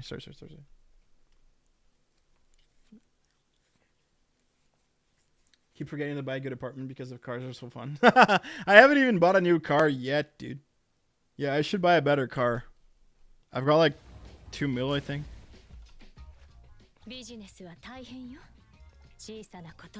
Oh, we gotta farm this shit, dude. Bro, I hate this, man. I hate that we have to like... we have to kill monsters on the overworld to just get shit, man. It sucks so hard. I wish there was just a place here you could just farm it. Like, Star Rail has that, man. I hated when open world games make me play the game. And have to walk to shit. God damn it, dude. My name is dying, GG Kitsu. I hope Genshin dies. Yeah, man. Totally get you, dude. If you've got to go, thanks for coming, Creams. I appreciate you being here, dude. Every time. Thanks for coming.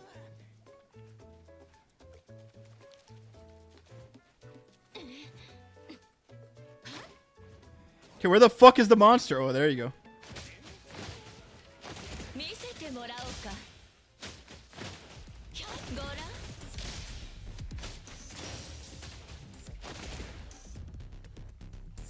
Man, it went really far in. Okay, I got 2 Lost Whispers. No, there's one all the way in hell, dude. It is so far, brother. Admire the world. No, I get it, man. It's just the... I think it's... I don't think it's bad to have, you know, open world content to do and just explore and just, you know, fuck around. I think it's good. It's just not for me, dude. Or the jiggle physics. Ooh. Good idea, dude.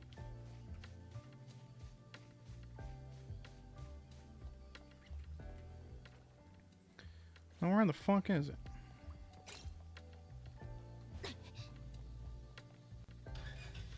I really need to get a new card. This card looks like shit.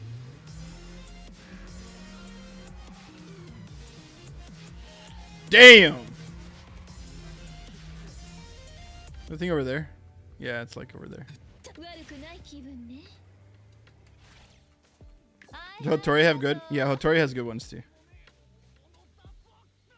Yeah, I was like, remember when we were talking about like, dude, the skin, like the base skin looks better. And I still think the base skin looks better. But now we know why they made this skin, right? That's all I'm going to say, chat. 2 big reasons why they made this skin. 2 huge motherfucking reasons, bro. Yeah, I know. That's just how it is. Some monsters always around water. Yep. This shitty guy. Check your friends thing on NTE. Again, I missed it. And slower, please. Okay. All right. So I like the skin. I think it's pretty, but we were talking about how the normal one is prettier, right? Here's the reason why this skin is popular and why it's good.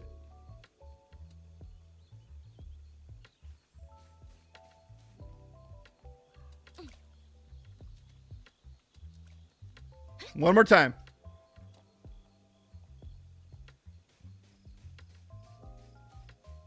Okay, enough Goonie.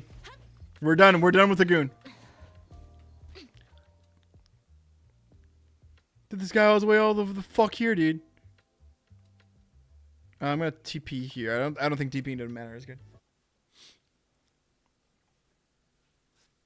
Enough with the goon. With the goon. The goon. It's okay. We're just doing some research. Yeah, I'm just telling you guys why the skin is objectively really good. You know what I'm saying? Like why it's actually a good contender with the original, you know, geisha skin.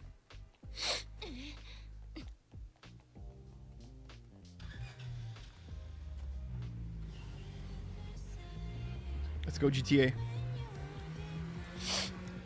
Goon and friends.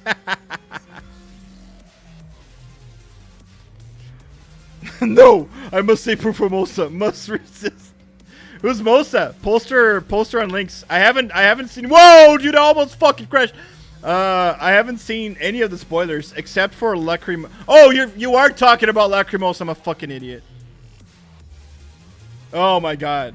You're just calling her Mosa. I get it now. I don't know, man. As far as exclusively character design goes, I prefer Hotori way more than Lacrimosa, man. If we're only talking character design, right? I don't know about gameplay. Fuck you. Fuck you. How do I get... I just jump for the shit, dude.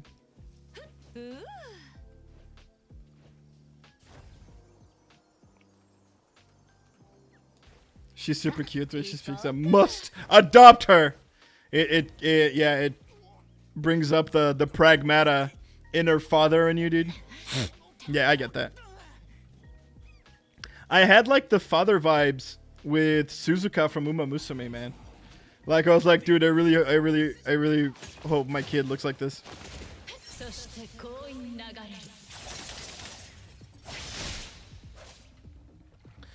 Fuck. I can't switch the character. But I can't hit it. Now, chat, this is what we call shitty game design.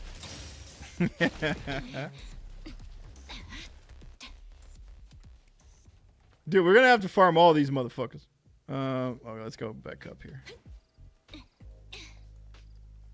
Cute little vampire daughter. She vamp? She vampire? Like for real? That's her theme? I never noticed.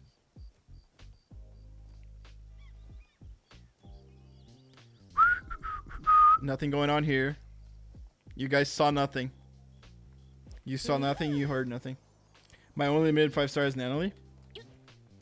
I mean, the only other limited is Hotori, man, so you're doing good. And if you're, like, you told me you really wanted to go for Lacrimosa too, right, Light? So, like, I don't think... Oh, it's all the way up there. I don't think... I might be wrong, but I don't think Lacrimosa is gonna play well with Hotori. So, like, skipping a Hotori is probably fine. If you want to, like, main Lacrimosa. You know what I'm saying? I skipped Nanali. Yeah, well, Nanali in the Hotori team, she's still the hyper carry, which is kind of crazy. But, like, it's what we talk about, right, Emerald? Like, dude, if you want to go for like, just the waifus, man, like, don't worry too much about it. But... yeah, as far as like gameplay goes, dude, it's pretty insane that, you know, Nanali's still the hyper carry. I thought they were gonna make Hotori the hyper carry. They just made her like kind of a support, I guess.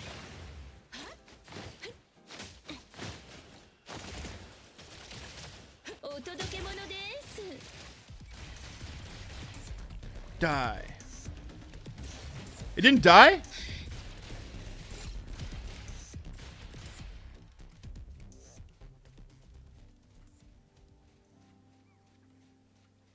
And this girl has a fucking dump truck, but I'm in a fucking ass, man. Alright, let's stop with the goon, maybe. TP here. Yeah, but that's what I'm saying, right? Because Hotori and Nanali are so, like, built to be played together, I don't think that... I don't think that Lacrimosa is going to be built to be played with Hotori and Nanali. I think Lacrimosa is going to be built to be played with Chaos. You know what I'm saying? Never stop the goon! Die with the goon! Live for the goon. It's like the live by the sword, die by the sword thing, but goon. You live for the goon and you die gooning. You die gooning. That's how you... It's like the guy, dude, the guy in Brazil that jacked off 42 times in sequence and then died. That was crazy.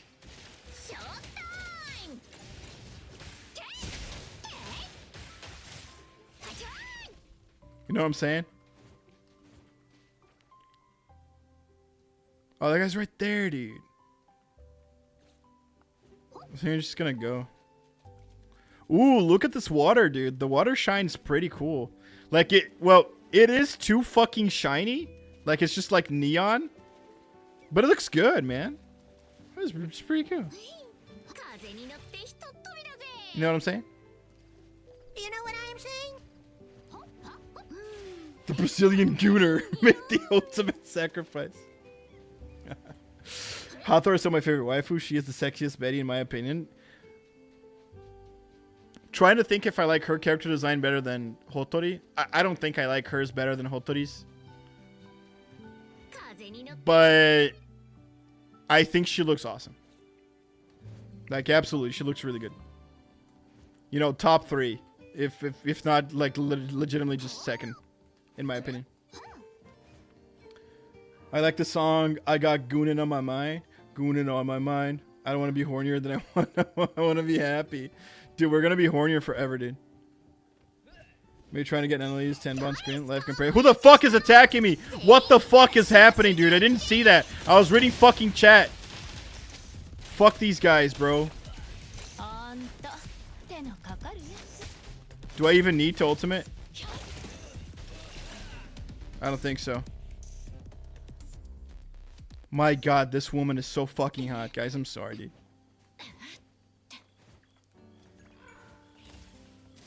Can we even go... Can we go up? I don't know if we can go up or if I need to go this way to get to the road. I think this way is a sure more, you know... Yeah, there we go. Oh, the road. Oh, sorry.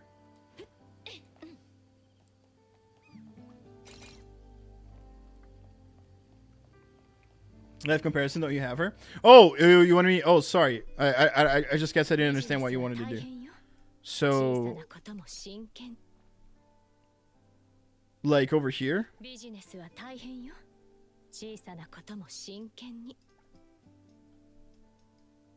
Like, the thing is, I just think that the traditional Japanese beauty, dude, is just too hot. Like, I think this is like, both in game and IRL, I think it's the most beautiful type of woman, man. You know what I'm saying? Let's go to Hotori. Yeah, the shitty thing about Hotori is that she doesn't have skins, right? But like, bro, yeah. This entire one piece here, right? The entire outfit is just too hot. As far as outfits go, this is the best outfit in the game. It's not even a question. That ass, bro. Yeah, absolutely. Huge, right? The thing is, if you have Hotori skin, then you can also see ass. It's a 2-piece. It is a 2-piece, you're right. Well, yeah, so oh my god, it is. I take back what I said. It's the entire thing, man. You know, the entire thing is probably the best put together design for like an outfit in the game, bro. Yeah, it's awesome. It's awesome. The yellow goes really well with the white and the black, you know, from the golds. Yeah, it's great design. The reason why I like Hotori more is literally just it's the archetype. I just love the archetype more. It's perfection. Kind of looks like Yishuan Shifu outfit. She remembers Shifu a lot. She does remember Shifu. But then again, like white hair and yellow eyes, like she doesn't even have the yellow eyes, right? But white hair and yellow eyes they're just really well complementary colors. So like I'm not gonna say she's, you know, they kind of based her off of Shifu or something. Because there's so many characters like that, dude. She gets the best jiggle physics. I really liked Ju-Yuan's. But if we're gonna goon, then let's goon. Hotori's ass jiggle physics are insane. Yeah. They're like Nikkei ass. It's like a Nikkei ass. It's pretty good. Who's Shifu? Shifu is Yi Shuwan from ZZZ. Do you know what I'm talking about? You want me to bring her in?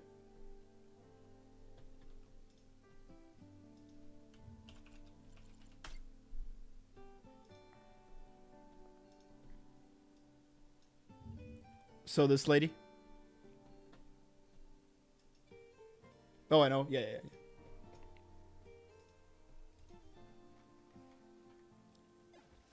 Hold on. We gotta kill more guys. The anniversary girl? Yep.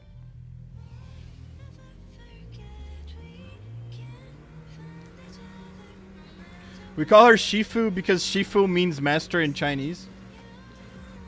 So it's kind of like calling her sensei, right? Because she's teaching Python how to do shit. You need a new PC, man? I do, but I don't have money right now. Yeah. I will get a new PC when I get my life figured out, dude. When is the US Gacha? The 28th. That's my last shot. Yep. Depending on what happens, I'll update you guys, right?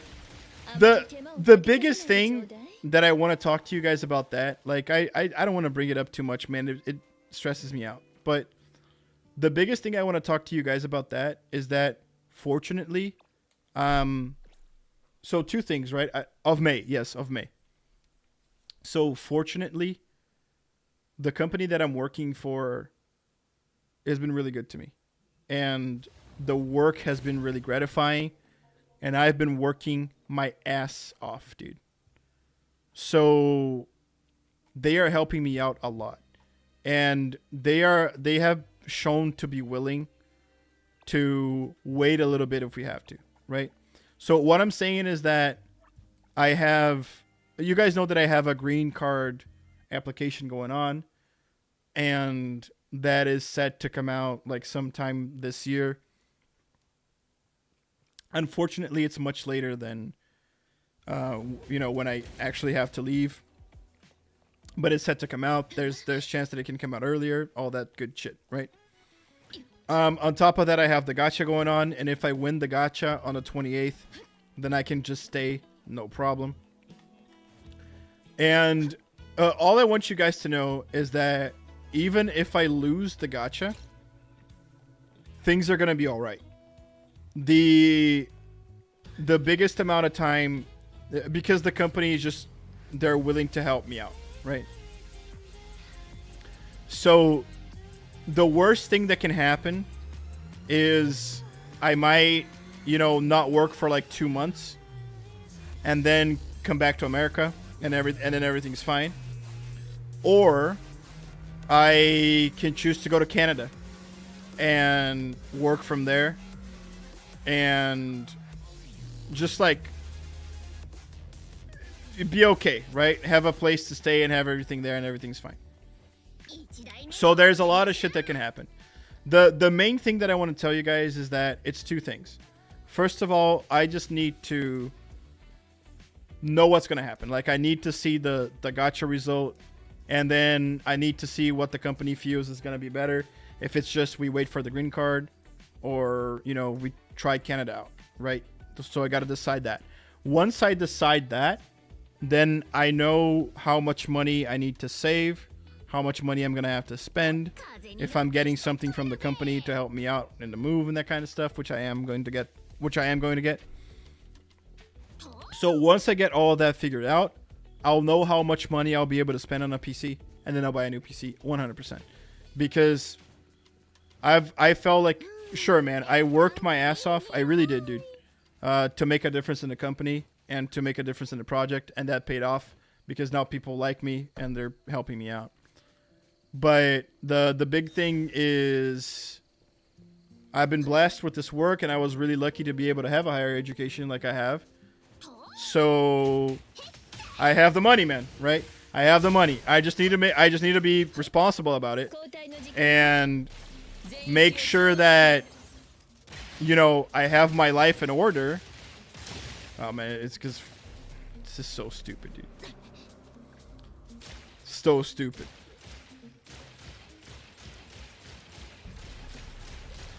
And like he goes back to the water, man. This fucking mob. Like look at the amount of time we're wasting because the mob is like over there, dude. Anyways. Yeah, that's it. Canada better. Do you have friends and family there? I don't have friends. Like, listen, okay. I have one friend here that's my roommate. So, like, it's really cool to have him here. Because it's something to help me out if I need, right? But I've been alone for most of my life, dude. Like, I really don't mind. The fact is that if they do need to put me in Canada, I'm going to work for 2 projects. So I'm going to help in 2 fronts, right? And I'll kind of keep what I'm paid here. So it's a huge opportunity, man. You know what I'm saying? Like, getting paid what I do here over there is insane. So I'm just going to go. But right now, like, first of all, I need to see if I win that gacha. That's the first thing, right? So I can't really think too much about it until we know that. But, you know, if it doesn't go through, we still need to figure out, you know, as partners, you know, me and the company that I work for, if we're just going to wait, like we're going to try to expedite the green card process and we're just going to wait for that. So, like, I won't work for 2 months, and that's a small amount of time compared to how much time the project still has. Or if it's going to be worth it for me to just go to Canada, right? And then work on the 2 projects, half of the day over there, half of the day still over here, right? Because, you know, working from afar is now a thing that happens.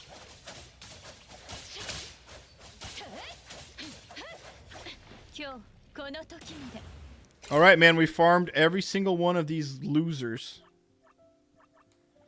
Let's see if we can level up at least once. Yeah, we can.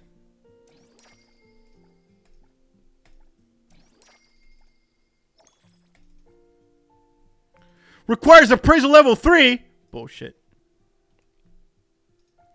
I think that was the biggest bullshit I've seen in the entire day, buddy.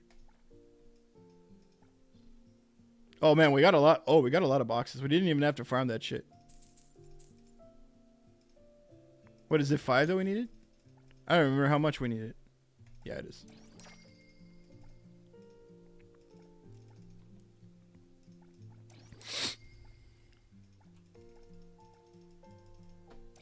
Anyway, I hope I answered the question, Amro. But you guys are, you know, a few of the people I can actually open up about this kind of shit to. But all I want you guys to know is, like, don't worry. Just don't worry about it. It'll be fine. Like, no matter what happens, it's going to be fine. Alright, we got our level 40. Is everybody level 40? Are all the weapons level 40, dude? Yeah, this one's... Oh, we gotta get more of this? This sucks, dude. Gotta get cans. Alright.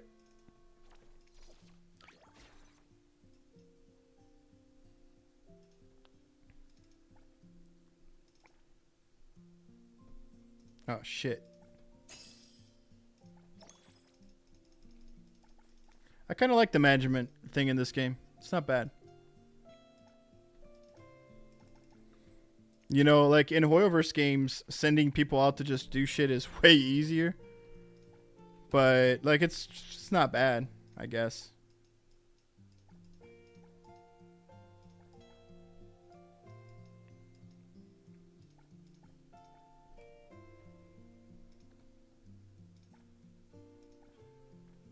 Oops. No, we won 24. May the best happen. I feel like it's Canada, but moving is hard. Yeah, I don't want to put too much hope in any of the outcomes happening, man. But you know, I'm a spiritual guy, right? So what I'm kind of praying for right now that I want to happen, dude, is to just go where my wife is, dude. Right? Go where I'm gonna meet the right guy. The gay. Go where I'm gonna meet the right person. You know, the right girl. And San Francisco has been really cool, man. I've met really cool women here. Gay. I don't have a gay. I only have Peter's ta-da. I need to put a gay sound effect. It'd be funny. It's I don't know. It's been really cool here. I'd be really happy trying to date here, but who knows where I'm supposed to go, man? Right? So I don't know, man. Just Jesus take the wheel and we'll see what happens. Probably becoming out. I fucking knew it. Truth finally comes out.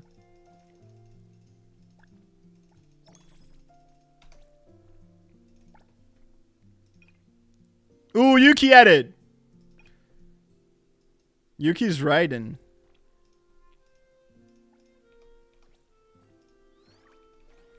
Man, the song playing right now was kind of like, you know, emotional for what we're talking about. It's kind of crazy.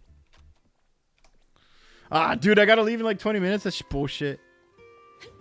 Time flies when we're having fun, chat. We farmed all those stupid characters.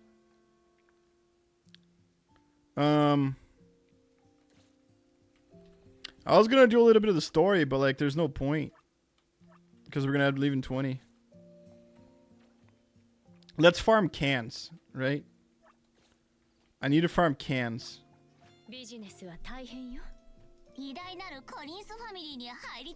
No, for her arc.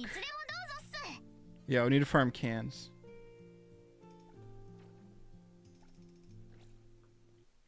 Maybe find a hot traditional Japanese beauty soon. I would love that. You guys know all my past relationships were with women that kind of were that. But at this point, man, I really do not care. Is it this can? I don't remember what can it is. Sorry, chat. I really don't care. Right now, I just want a girl that where we're going to be attracted to each other and that likes me.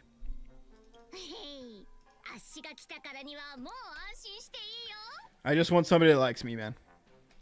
Okay, it's the kind of tuna looking ish shit. Okay.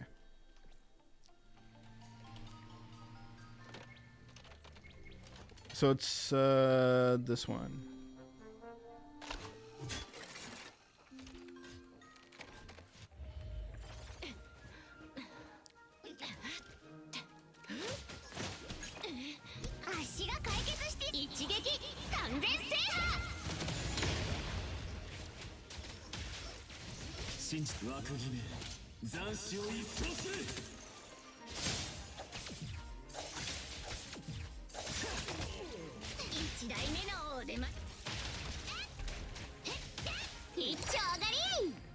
Chiwagari.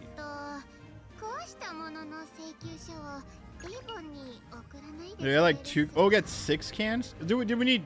I think we need blue cans, right? From 30 to 40. No, it's green cans. Shit. Okay. Yeah, tomorrow we'll do a little bit more, and we can just get and you just treasures.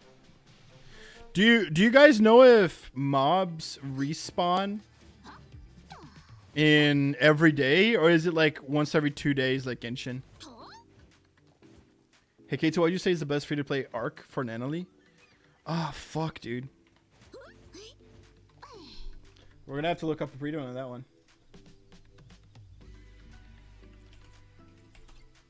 I'm sorry, man. I never pull in a character without pulling for the weapon.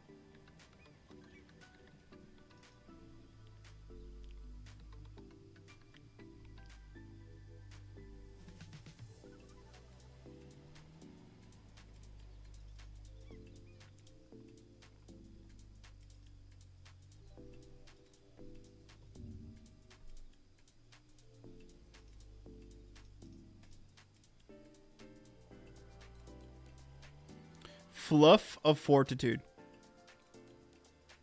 It's a Battle Pass one, though. So, Raging Flames. Yeah. If you're not getting the Battle Pass, then it's Raging Flames. And Raging Flames you get from the motorcycle boss for free. If I'm not mistaken, right? Because I think I have Raging Flames in my Hathor. Yeah. Raging Flames. So all you gotta do is beat the Headless Rider. You get it for free.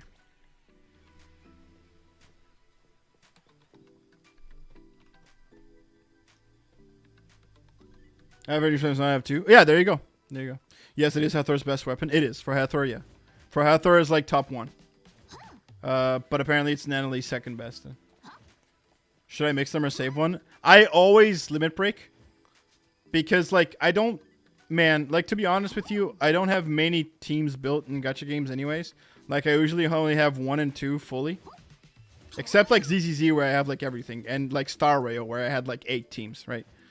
But, since I don't use that many characters anyways, I always just limit break them and fuck it. But, like, for example, if you're playing with Hathor and Nanali, and you're not going to go for Nanali's, weapon, arc, then you should not limit break, right? You should have 1 on each one of them because it's the best one in Hathor and it's the best one you have for Nanali. Unless you're never going to use Nanali and Hathor in the same team, and then every time you want to use one of them, you're going to swap it around.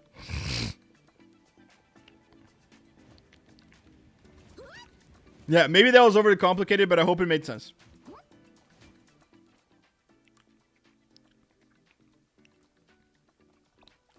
Here you go. For when we start the quest later. Guys, yeah, we're going to have to go. Which sucks. Do you guys have anything you want to watch? Is there a video for the end of stream you guys want to see? Oh, Emerald actually posted the AI shit. We can talk about that.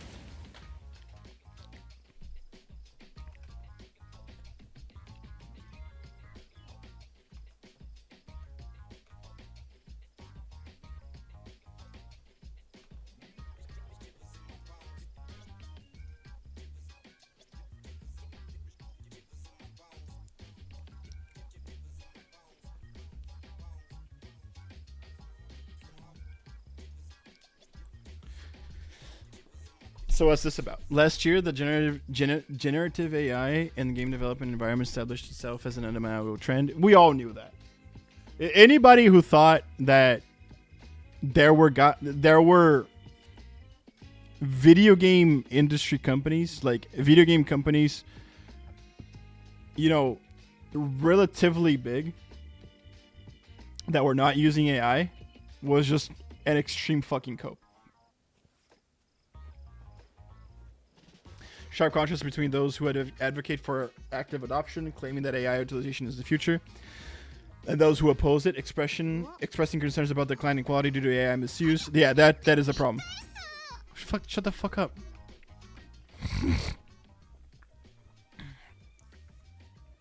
Among gamers, reactions are also very widely, ranging from a view that the use of AI does not matter as long as the final product is good, to negative opinions such as boycotting games and developing using AI. I think there's a I hate the extremism, right? I think there's a halfway point there, dude. Where you can use AI to make menial tasks better so that your developers are actually using their time on things that actually require their talent rather than menial tasks. So, and AI, just because you're using AI, it doesn't mean that you're using generative AI to make shit, and then which then could cause the quality to go down because of misuse, like the guys say. So yeah, I understand the two extreme points, but dude, it's never black and white like that. Amidst such conflicting opinions regarding generative AI, what do famous domestic game developers and company representatives think about it? To mark the year 2026, when changes driven by AI are expected to become even more significant, Game Mecca invited a leading domestic game developer to discuss the current status of the future. Sure. Related article. I agree with that. I think that's true. I think that's happening everywhere. Sony to partner with Bandai Namco for generative AI. Yeah, this is where it's gonna be shit. And here's a probably I guess unpopular opinion, but being realistic, man, these companies are going to find a way to have generative AI be indistinguishable from something made by a human. I think there's going to be a point where this is going to happen. And that sucks absolute ass because I think you're going to be able to catch on to it. I don't know.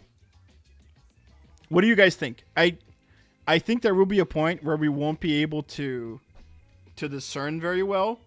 And then a lot of people that are like anti-AI and that kind of shit, they are going to say that these games are good, you know? And then they're going to get caught and it's not going to look good. And I don't know. That's what I'm saying. Like, I don't think you can be too gung-ho against this shit. Because, I don't know, man. It is what it is. Bro, I was so mad because I got a double the weapon banner and still didn't get an Ellie's weapon. It was a Hoyo game, but I've had the weapon. Yes. The thing about the weapon banner in this game, for you to notice, is the rate of getting a weapon is 4 times higher than Hoyoverse. So, if it was a Hoyo game, you wouldn't have gotten 2. You know what I'm saying? So the rate of getting a weapon is 4 times higher.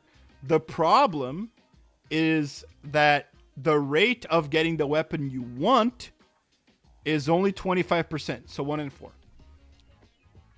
So it kind of equalizes itself out to be the same thing as Hoyo.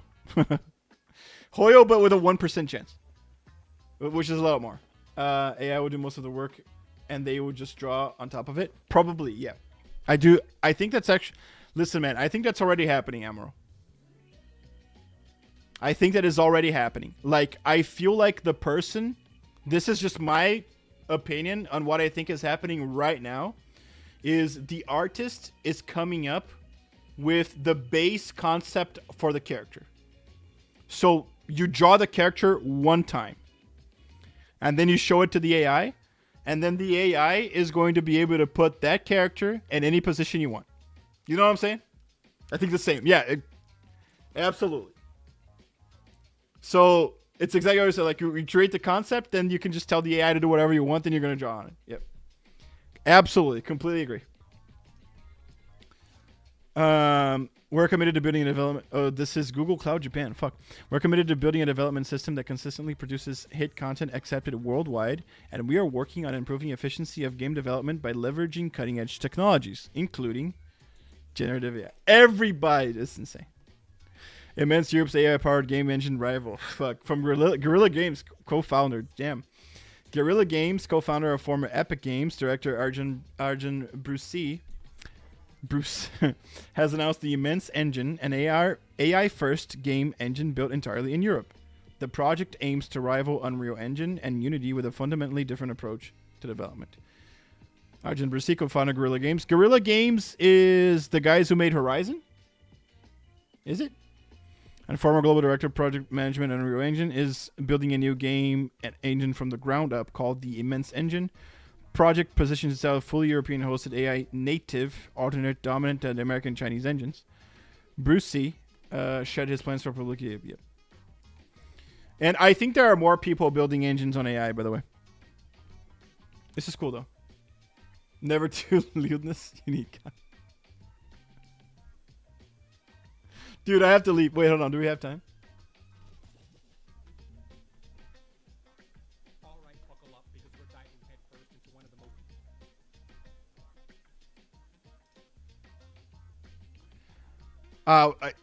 Hold on. Yeah, let me move out of Neverness because we're done. most beautiful phenomena in NTE. The undeniable, criminally endowed, caked up female cast. Yes, I said it. Every single woman is double cheeked up on a Thursday afternoon. Even the characters you'd least expect are rocking buns that defy common sense. NTE characters clearly never skip leg day. How else could they handle all that cake? Unfortunately, there's a consequence for having a dump truck on your behind. Have you ever noticed that? I use that all the time. I use that all the time, man. I use dump truck for an ass all the fucking time. NTE characters run weirdly. Out of all the animations in the game, the running animation has always seemed off to me. Based on their arms and leg movement, it seems as though they should be moving faster than they are. It's as if they're being slowed down by some kind of debuff. Turns out there's an explanation. So it is funny because they're like this.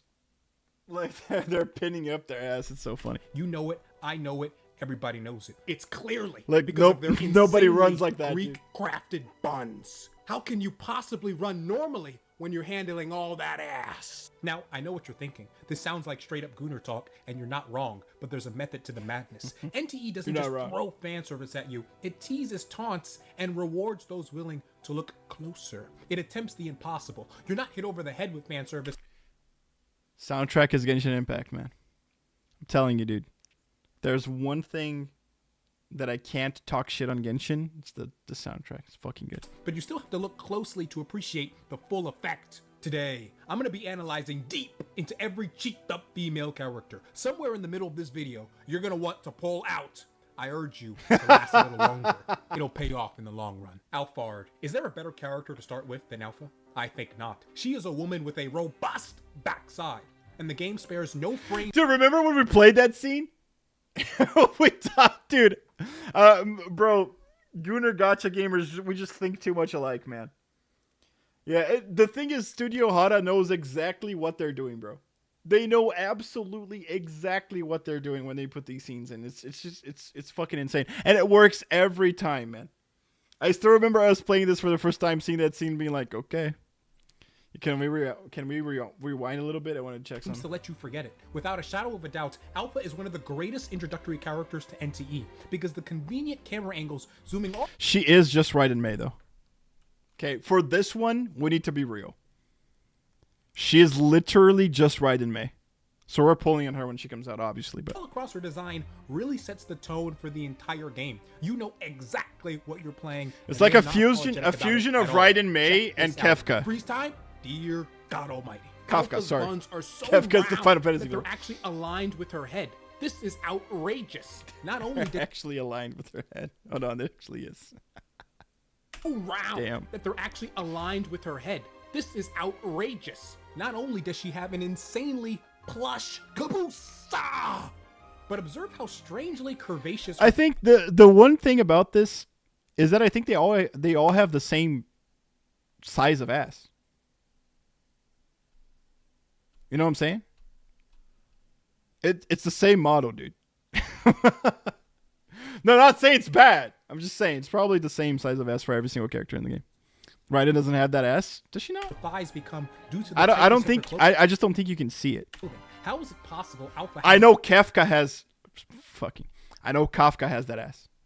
Every time she ultimates, oh my god, dude. Lost all feeling in her legs from restricted blood circulation. That's not the same, I know. I refuse to believe that wearing clothing this tight is healthy at all. Hoda Studio invested so much money in Alpha's polygons that no matter what angle you look at it from, the shaders ensure it appears as robust as possible.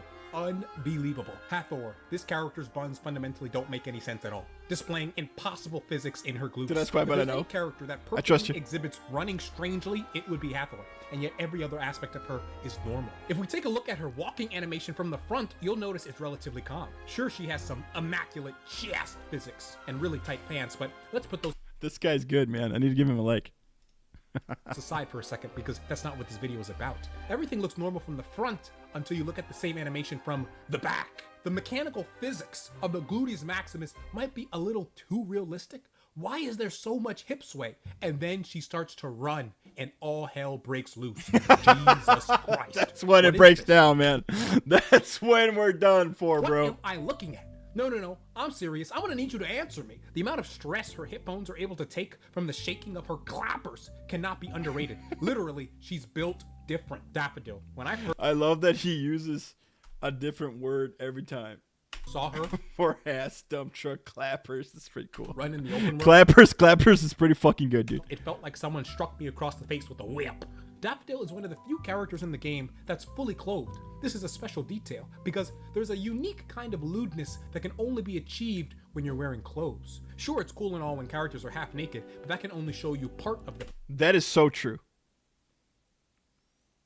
I've seen it's when people say that modest is hottest, that kind of shit.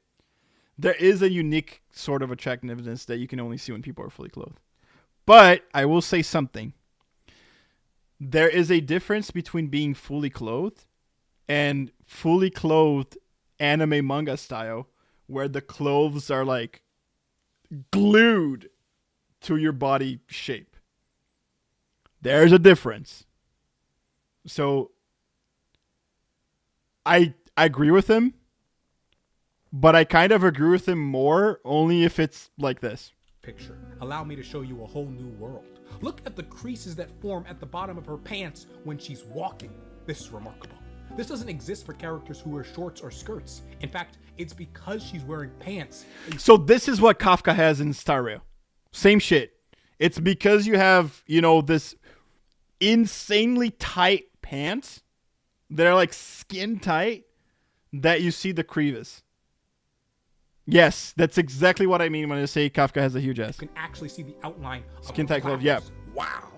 What a game. And look at how violent We're having a very her cheeks cultured are discussion shaking here. up and down when she's running. This is ridiculous. This is not the case for Mint or Zero. It is much harder to see Mint's buttocks because her design isn't built in that way. Now, I've gone into great length in other videos about how elegantly lewd Mint's design is, so this doesn't deduct any points. Rather, points are added to Daffodil for showcasing some impeccable cheeks. Wow. Chiz. She's the complete opposite of Daffodil. Not only is she not wearing any pants, she's also not wearing any shorts. In fact, Chiz isn't really wearing anything at all. Check this out. Oh, she has panties, man. No, come on. Yeah, she has panties, man. Come on, bro. No. What is this? It's really, really hot because, come on, let's be real. Having black panties in a character that has Chiz's personality, dude. Only big brains alone. Yeah, though, that's big brain. That's fucking big brain. The guy who gave her those kind of panties, that's a fucking genius. It's outrageous. If that it's 100% unexpected. Outfit is elegantly lewd. I can bet however much money you guys want that everybody that sees Chiz for the first time and you ask them to guess what color are her panties, they're going to say white. Then Chiz would be ludily elegant. Her dress might as well be an illusion because it leaves nothing to the imagination. She's a great example of it's not the size that matters, but rather the motion in the ocean. Chiz boasts humble proportions and yet somehow hits harder than every other character. And I'm not talking about her... I don't think she hits harder than any other character. No. Yeah, I legitimately think Hathor and now the new Hotori... Dude, fucking GUE1 Spoob Physics. No, I think those are better than Chiz. But Chiz is a surprise. That's the cool thing about Chiz. It's a surprise. When you see what they're going for, you're like, oh, okay. I expected this, but I got here. Damn. Damage to the enemies. Right. I'm talking about her damage to my pants. Hotsuri. To my cock. Dear God Almighty. This character genuinely feels illegal. All of the examples thus far have shown characters actually wearing pants or shorts completely covering their cheeks, but Hotsuri simply does not care. Hotsuri, I think you need to fire your stylist. Your pants don't fit you. This is absolutely shameless. When it comes to characters with the best cheeks, Hotsuri takes the cake. Shameless is funny. Shameless is a great adjective to use in a gacha game, man. Because if you think about everything, every character ever is kind of shameless, man. Literally, you can take her cake. Whoever signed off on this needs to be forever immortalized in the Hall of Gooners. He is our king. If only that was the only part of her that consumed my vision. Maybe I wouldn't be staring at Hotori's globes if they didn't stare at me first. Tell me, how difficult is it? I think they kind of censored a little bit the cleavage. What do you guys think? I don't know, man. I feel like, yeah, I don't know. I don't know why they would do it, but for some reason it feels like that. Like they could have made the... Playing the game with... Like when you see it here, right? They could have made this a lot darker. Or put like a shell shading line there. Needs more cleavage. Yeah, the thing is she has it. I just think that for some reason they kind of censored, the lines, really, the shell shading black lines that you usually have. I think you know what I'm talking about, right? Oops. If they didn't wild design, good grief. When it comes to characters with legendary buns and chest, Hodori is untouchable. This is shocking. Shadow problem. Normally, Yeah. you're allowed only one standout find it trait in a lacking. gacha game. Pick your poison. Find your lack of faith this time. Huge chest, premium buns, thunder thighs, or the flat is just as crowd. One per character so the fan service can be efficiently distributed across the roster. Do we have a Fitting in one 100% place flat is just character? bad business, inefficient, and wasteful. Yet, Hoda Studio does not care. They went balls deep on designing this character, just like me. Ju-Yuan, everything about this character is smooth. From her design, Yeah, to her absolutely agree. GU1 is fucking perfect. clothing to how she walks. She has a phenomenal walking animation. I could look at it for days. It has a perfect amount of hip sway to complement the necessary amount of physics upstairs. I even love her walking animation from the back. And for the first time, I'm actually not talking about her cheeks. The way her hair, jacket, and sleeves all sway in the wind is extremely elegant. Even when she starts running, it maintains the same physics but a little faster. I don't think I've seen hair physics like this in any other AAA gacha I've ever played. It looks incredible. Shinku, this character isn't even out yet, and I know her backside is I was gonna say she doesn't even exist. be nuts because Hoda Damn! themselves have written it in stone. They can't help themselves. She's the only one in all the trailers who has a portion dedicated entirely to showing you her cheeks. Does Shinku have the best design in the game? It seems basic, but I wouldn't write it off too quickly. You'll notice that it has the same material as Mint's level 10 Bond swimsuit outfit, which has special, unique mechanics. When Mint walks into water Unique with this mechanics. outfit, it mysteriously disappears, showing the full brilliance of Hoda Studio developers. Jesus Christ. I refuse to believe this isn't illegal. It's entirely possible Shin's outfit He has some really good fucking lines, dude. I refuse to believe this isn't illegal. functions similarly. Is it likely? We're going to jail, boys! Sometimes truth is stranger than fiction. Fuck. Linko. This character also isn't out yet, and I know her rumper is gonna be nuts. How so? Because I saw it in the trailer. It was ludicrous. You have to remember that any character that isn't wearing a skirt, a long jacket, a coat, or any piece of clothing designed to be a censorship device will have an insane backside just because of Designed the to be a insane models in the game. censorship Making device. tremendous points in my mind because you were more It's not clothes, guys. It's not like unrevealing clothes. They're censorship devices, brother. We're just getting so much good shit from this guy. likely Holy to see fuck. it all of the time. The Also, her jean censorship shorts look device, dude, identical oh my to a God. design that's already in the game. In particular, That is the awesome. MC's alternative outfit, and that one looks great. So I can only pray to God that it's exactly the same. Don't He is, he's good. change anything, Hota. Fadia. Everything about this character is designed to be as seductive as possible. Censorship Fadia goes by device many is names. nuts. Dami Mami, Naughty Teacher, Ancient Gilf. The list is endless. When Hoda Studio made this character, they knew exactly what they were doing, and I have proof. There are only a few characters in the game who have a special camera animation called Wave. One example is Mint, who has an insanely long, cute wave animation where she poses like an idol. Turns out, Fadia also has a wave animation, and it's crazy. Is it just me, or do characters in this game like to wink at you? A lot. If I didn't know any better, I'd say they have some kind of visual tick. It's wink after wink after wink. There's so much winking. The angles they like to show Fadia is insane. Absolutely shameless. What a game. And that, ladies and gentlemen, is the scientific breakdown of why every female character in NTE runs like they're fighting for their life because they are actively fighting against jiggle physics. Hoda Studio did accidentally Good video. make this roster. Every sway and every Gets a suspiciously sub. tight pair of pants was handcrafted by developers who absolutely knew the assignment. What makes it funny isn't even just the fan service itself. It's the restraint in some cases. NTE I just somehow came. manages Hot to be damn, dude. aggressively down bad while pretending to be classy about it. One second you're admiring the open world and gorgeous lighting, and the next second G2 half of just what's fucking vlogging, and finished, suddenly man. You forget your own name. It's Fuck. psychological warfare here. Tread with immense caution. But hey, maybe that's the true vision of NTE. Beneath the gameplay, the exploration, the combat systems, the gaming simulator, lies the real endgame. Immaculate bakery craftsmanship. And you're not wrong, but there's a method to the madness. Good video, man. That was a great video. Thanks for posting that, Emerald. That was awesome. What a way to end the day, dude. What a fucking way to end the day. We must stay focused, brothers. We must stay focused. We must not give in. Guys, thank you so much for coming, man. Every time I say it, I really do mean it. I appreciate you guys a lot. You guys are a big reason for why I get up in the morning. And I'm happy to do the shit that we're doing. No video came out today. It's the video where we talked about the shit. What did we even talk about? We talked about the... Oh, yeah. Just the gacha systems. Then their evolution with that kind of shit. You're streaming tomorrow. So, quick housekeeping so you guys understand what position I'm in. I'm having to write an entire biography and use a lot of the stuff I need to prepare documents for the green card. So, during this week and the next one, I'm only going to be able to stream twice a week, dude. Because of that. I really need to be able to focus all my free time.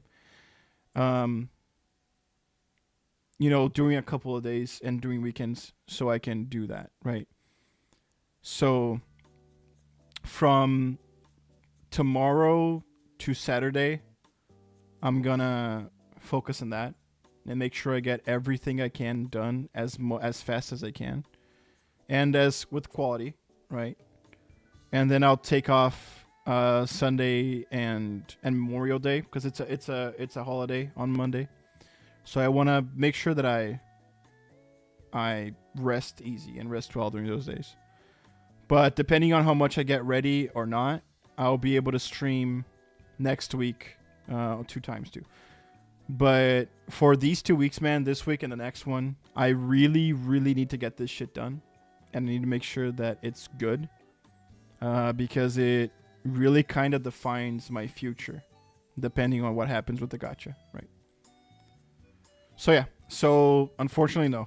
But what we recorded today, I'm going to put this video up on Saturday probably. Next week, I don't know, man. Probably just more NTE and ZZZ. I don't think there's anything new coming out that we could give a try. Yeah. So when is the next stream? Monday. So this week we had Monday, Wednesday, then Monday, Wednesday again. Yeah. If it were a normal week, I would stream again on Friday and maybe Saturday too. But it's not, and I need to get that shit done. Right? It's once in my life that I'm gonna have to do it. So this is just a one-time thing. All right, boys. You better be saving for Umanite. I need to see you while crying. Like, I am saving everything I have for Umanite. But, like, dude.